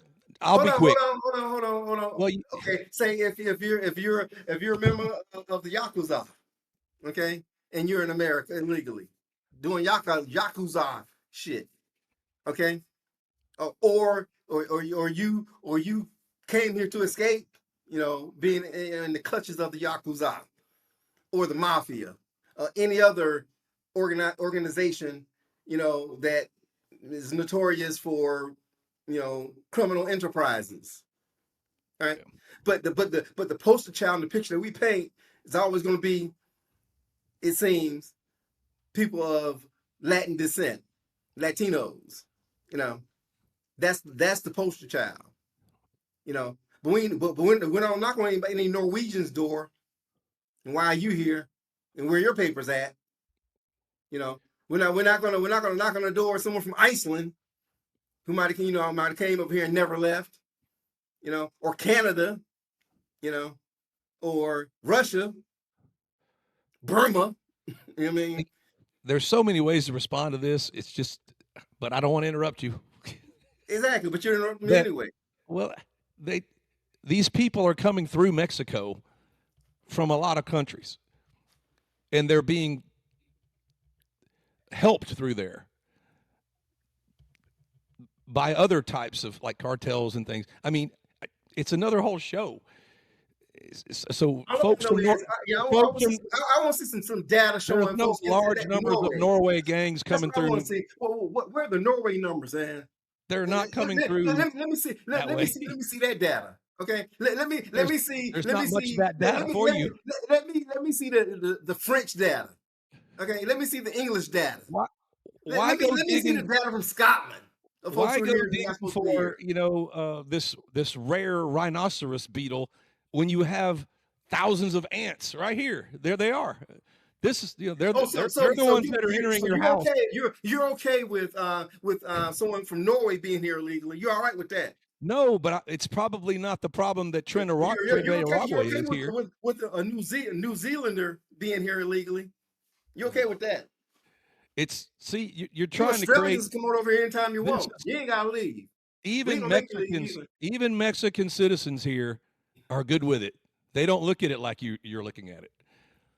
They're not going, well, this is a travesty. You're only going after El Salvadorian gangs. Come on, man, dude. In polls of people living on the border that are Hispanic, they're totally okay with all this. They want it. Dude, I'm okay with it. I'm okay with it. I just told you I'm okay. I just told you that I don't think I'm okay with this particular man's his. It's actually probably so rare for this type of mistake to happen, but we're blowing it up into like this is a horrible thing. What if it happened to an American citizen? Like there's 7,000 of these Garcia guys that we sent over there. I just don't think that. But that's what they want. They want us all. They all want us all worried about this and that or whatever. And I kind of feel sorry for the guy in some ways, but in other ways I don't. It just. And does that make me a bad person? I guess maybe. I don't know. I don't. I'm more worried about me, American citizens, in America. Not so much worried about El Salvadorian citizens and and all that stuff. I mean, as a Christian, obviously you don't want anybody in the world to suffer. But you can't continue this endless letting folks in and whatnot else. And it's some of these people are the worst of the worst, and we can't get rid of them. We can't send them back. And and I applaud you for having a heart like you do, and I mean this sincerely. This guy may have grown up in a really, really shitty situation. It sounds to me though like he left. His parents told him to leave. is what he's saying. And he was worried about the safety of his parents because he had gang affiliations. So he left so that they wouldn't kill his parents and they wouldn't kill him. So I don't know. They will do that sort of thing. You know, if you piss off the cartel. I read a story one time. Everybody with the same last name for a 30-mile radius, they killed them all. When this one person did whatever it was, they didn't just kill that person. They killed his family and anybody that had the same last name. That's crazy. But anyway, I'm agreeing with you on the whole. Maybe, you know, first of all, they shouldn't have done it. And so, to me, the simplest solution would have been, you know, okay, we sent the guy over, even if the plane already landed. Hey, we need you to get this guy. We're going to send a jet, send him back over here. We'll do the due process, and then decide what you're going to do with him after that. The whole reason he was on a do not send back to El Salvador, that whole reason's not even true anymore. The barrio gangs aren't even there anymore. So they could have reevaluated it and then decided, hey, you know, this guy's been a citizen. You know, it probably would have put the story to rest, and we wouldn't still be talking about it. Don't you think? I mean, that's what I think. I mean, it probably would have put the story to rest. We wouldn't be talking about it anymore. Maybe they would have let the guy go back to Maryland. I don't know. But now everybody's dug in so deep. There's just no, you know, there's no. I don't know. People are worried about saving face and whatnot. That's what I think. He did get due process multiple times, but I will say All I know, there was a dude. I'm gonna start a movement or a petition, man. We need to find out how many folks in America are here illegally from Norway. That's what I want to find out. Well, find that data for me, okay? Maybe there's none. I have no idea. And how many people are here on green cards? How many people overstayed their visa? How many people came here to work and they were only supposed to work 2 years and now they've been here 10 years? You know, did they have kids? They got married. Did any of them become citizens? Why didn't they? And what impact did that have on the nation?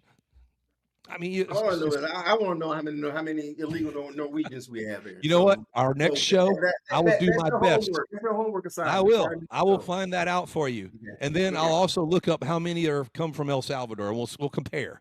And then maybe you'll see why maybe there's a little more of one versus the other. Okay. But it could be racist. It might be a racist thing. Maybe we don't care about the white folks coming from Norway like we do the brown skins from. Yes, from it's okay to be here illegally if you're from Norway. You know. It's okay. There could be some really bad Norwegian gangs.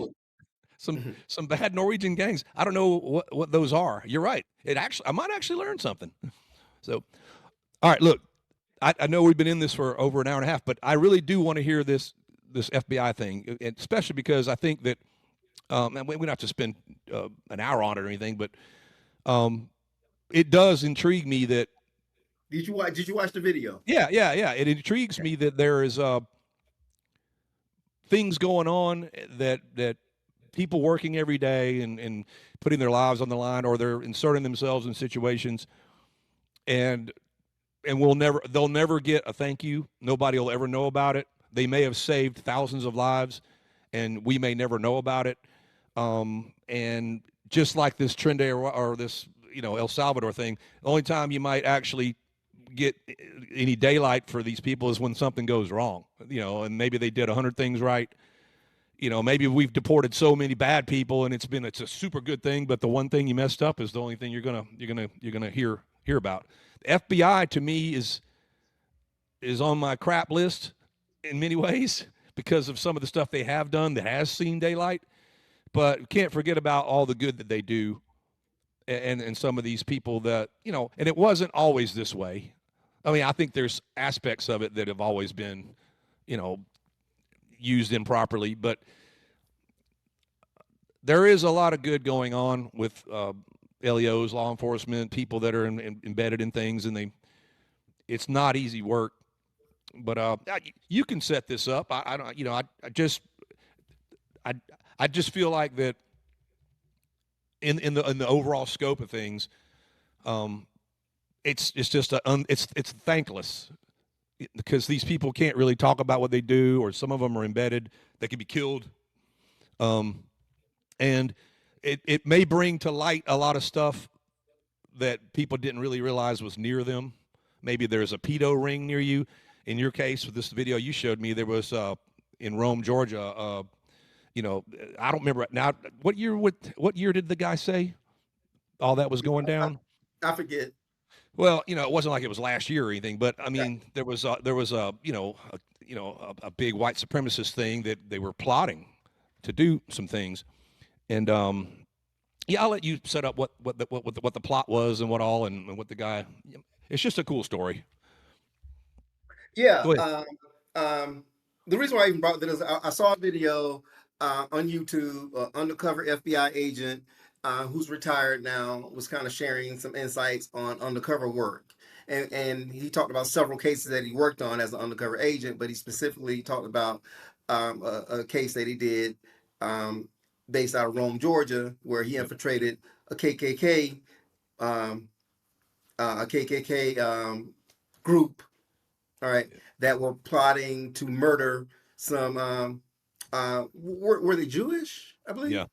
Yeah. Yeah, And the guy was obviously white. I don't know if that people need to know that. yeah, white But I supremacists. mean, you know, yeah, this isn't like a black white story so much as it Right. is, you know, just this agent went in and it was, you know, the KKK isn't always just about a certain race of people. They don't like I mean, they don't like Jews. There's a whole litany of folks that they're that they have problems with. Anyway, go ahead. Yeah, they I guess they want a nation of pure white, Right, right, 100% right. white Yeah, people and yeah. nobody else. These folks are Right. the real deal. They the white only and only white ancestry and Aryan, whatever. I don't know all their stuff, whatever. Go Right, ahead. and these dudes were hyper organized. They were armed to the teeth. They were trained, Yep. relentlessly Yep. in the backwoods of Georgia, and they were ready. I Yeah. mean, they were ready to to really make some stuff happen. And he went in, infiltrated this particular group, ingratiated himself, and was able to stop this particular incident. And the thing that drew me to this story is that I when I first moved to the Atlanta area, I lived in Cartersville, Georgia. It was probably 10 to 15 minutes Yeah. from Rome. So I would go to Rome a lot, you Yeah. know. And I was thinking to myself, man, Rome's a small place. What are the odds I probably cross paths with some of these people? Yeah. you know and it I'm not understanding, it scared me, but it concerns me that Yeah. we these people walk in plain sight. These are folks, these are people, they could be bankers, and dentists, no offense. Yeah, I They got you you. know they could be from any walk of life. People that we deal with on a daily basis have no concept, no idea Yeah. that these are things that are going on in their personal lives, Right. you know, and we rub shoulders with them every day. But at Yep. the same time, these are people who are plotting to cause anarchy and bring down society, and Yep. because they feel that this should be an all white nation that we live in, and anyone else who here is not white is a mortal enemy, and they're marked for death. Yep. You know, and and I was really impressed with the undercover agent. Uh, he was a white guy, Yep. but I was really impressed with, man. My head got big for all of a sudden. You see that? Yeah. It's zoomed in on you, man. Yeah, zoomed in on me. Yeah. You look Sorry for good that, though. man. It's all dome going on You now. look good though. Go ahead. Yeah, but it really kind of impressed me, man. For one, the bravery. Yeah. Did you watch the whole thing or just the Yeah. Rome video? Yeah. I mean, doing that if they catch you, or you never know what that could lead to. I mean, Right, 'cause they know they're going down hard and they have nothing to lose. right. So that's in your mind all the time. So did you see the part which talking about he when he infiltrated the biker gang and had to went into the basement, had to strip down butt naked? I didn't hear the butt naked thing. Yeah, No. they made him strip, take Yeah. off everything, and because they want to make sure Well, he wasn't wearing a wire, pull his pants down, and what was the purpose of that? Just to make sure he wasn't wearing a wire or something? make sure he wasn't wearing a Oh, wire. You yeah. know, Hmm. and he was like, this one particular incident he was talking about.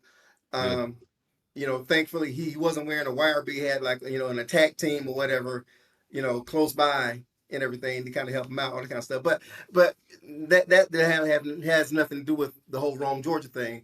But the thought that here we are, and once again, this was recent. It wasn't like last year, but I think within the last decade or so. Yeah. And just imagine how many groups there are like this in America, walking next to us every single day. And that kind of enlightens something for me now. Now, do I believe that they will be successful in their quest? No. Yeah. And I said this to you earlier today, man, because I just firmly believe that as Americans, a lot of us got more important shit to do. Yeah. All right. Yeah. Now you think, you really got to be fucking dedicated, man, to put, your entire way of life and family in jeopardy for this cause. You know what I mean? So yeah, there'll be a faction of people, a percentage of people who are willing to do that because they're doing this. And I'm sure their wives know, their girlfriends know, and the people in their close inner circle know what they're doing and everything. But John Q. Citizen, nah. Now, like I said earlier today, man. I believe, I believe in the cause and everything, but I gotta clock in, work, 7 o'clock tomorrow morning. I'll see you tomorrow. I'll see you next week. Yeah.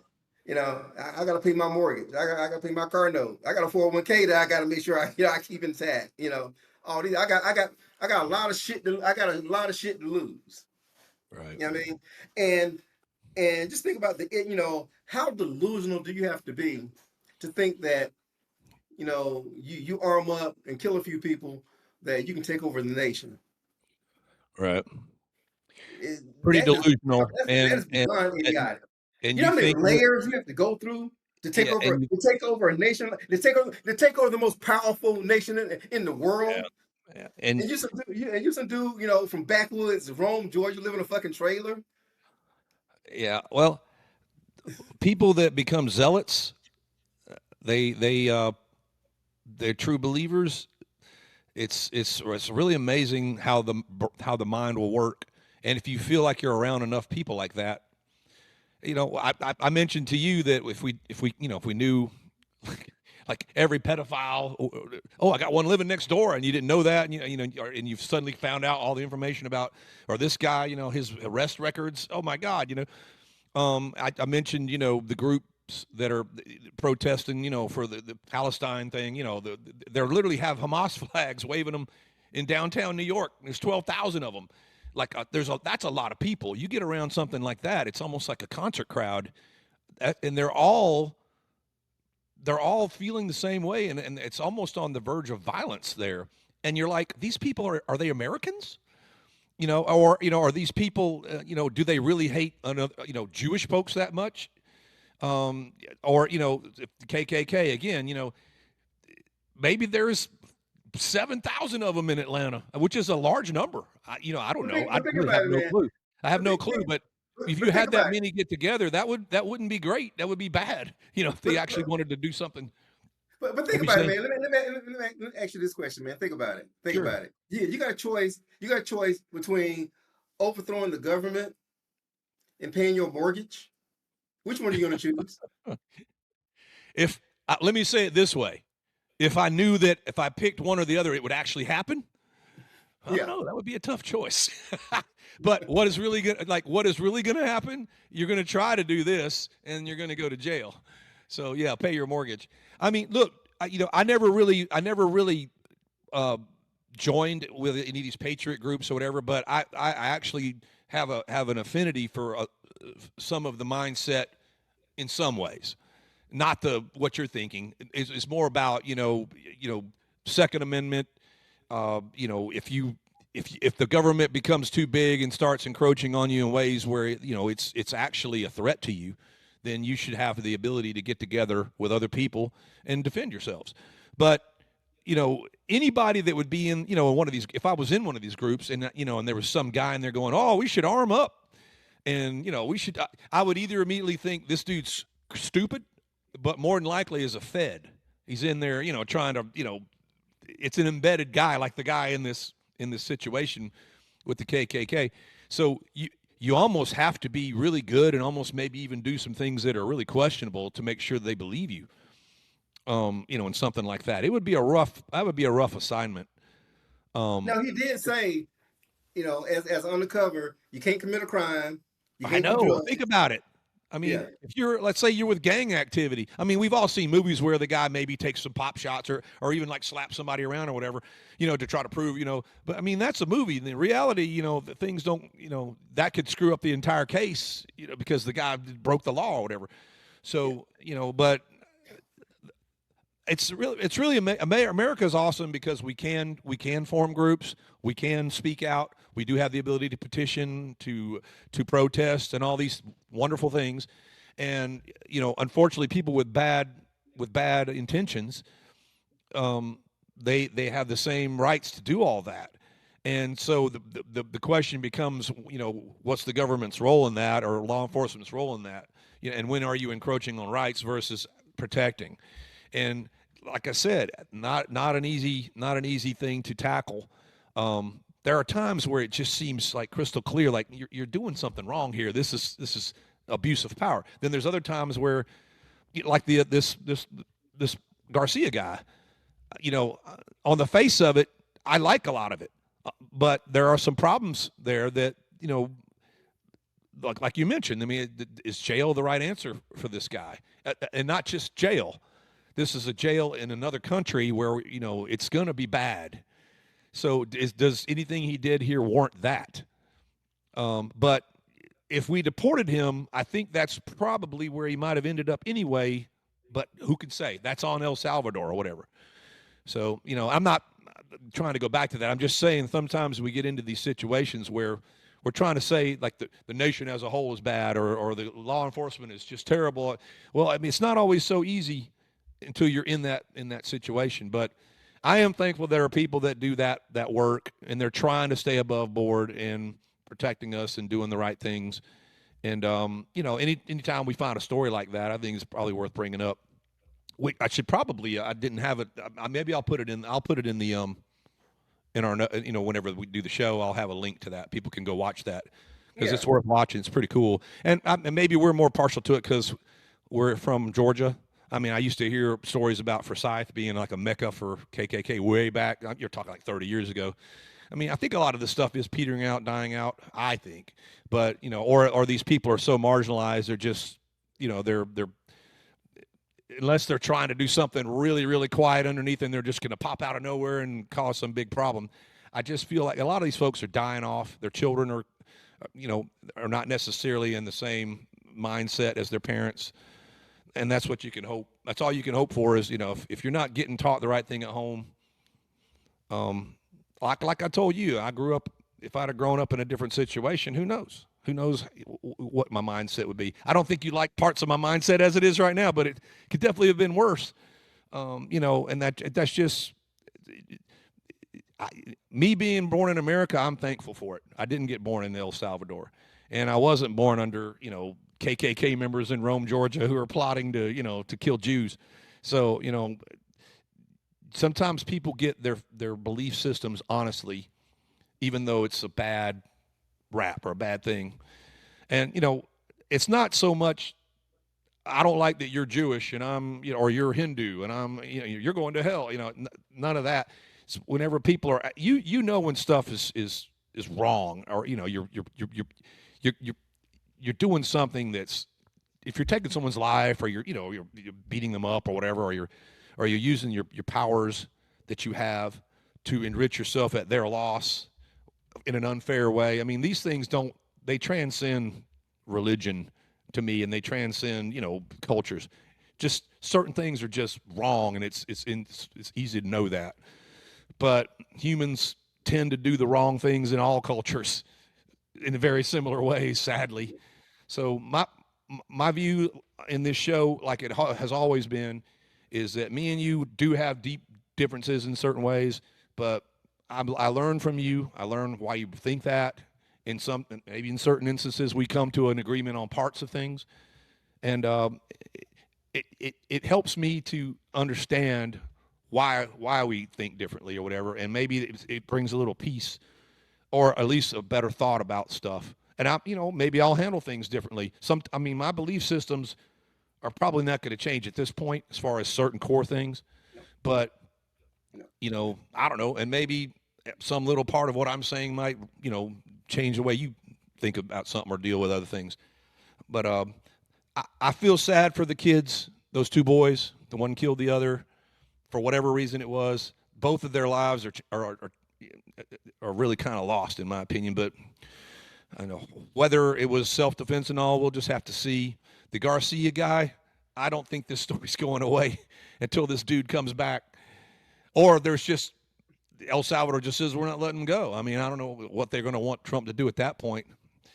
I don't know. But if we have sure 70, if Donald Trump called El Salvador right now and said let him go, they let him go.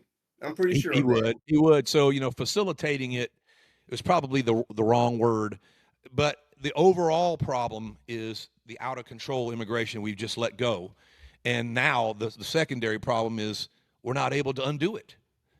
We're not being allowed to undo it. When I say we, the current administration has only got really like 2 years, because you can't really say they're going to be in power for 4 years to have any power to do this. This is the time to try to undo as much as you can. And this should be something all Americans want, but we don't all want it. And even if we all want it in a plurality in an election, the people that have power don't want it. And there's a difference between the Constitution and laws and elections and then actual power. And we're all getting a lesson in who has power. And that can be a really bad thing. All I know is Whenever if when you the want nation wants something and the power is saying no. Go ahead. What was that? all I know is if you want innocent people to be thrown in prison, then you got a problem. You got a way bigger problem. Yeah. Right? Well, And you're a fucked up individual if that's something that you want, if that's something you voted for, is to throw an innocent family man into prison. Well, we may be doing a show or two about American citizens that have had to deal with that from our own government. And, I really haven't been picking some of those because I think I'm trying to stay in our lane, things that I think we both feel strongly about, and we could really have a good discussion on it. But just keep in mind, there are citizens that if you want to go way back, black citizens underwent that for a long time. They didn't get actual, true, shake in court cases and things. I mean, so if you feel strongly about that and that's part of your calculus, well, I can understand that totally, man. But I don't know that gangbangers is the best thing to hang your hat on with that. But in this case, I really am having a hard time with this guy going to what amounts to a really brutal prison. And they admitted that he had a do not deport to El Salvador order. He was ordered to be deported, so that's true too, because he was an MS-13 member. But somewhere along the way, somebody missed that thing, and I don't think it was on purpose. I just think what happened on the day of it is there was a guy on the plane. I can't remember what happened, but they took him off because there was an issue with him, and this other guy was next on the list, and they went and picked him up and put him on the plane. Just that simple. And it's all because of his affiliation with MS-13. And I really believe he is. I mean, I've seen enough. I mean, there's just too many people.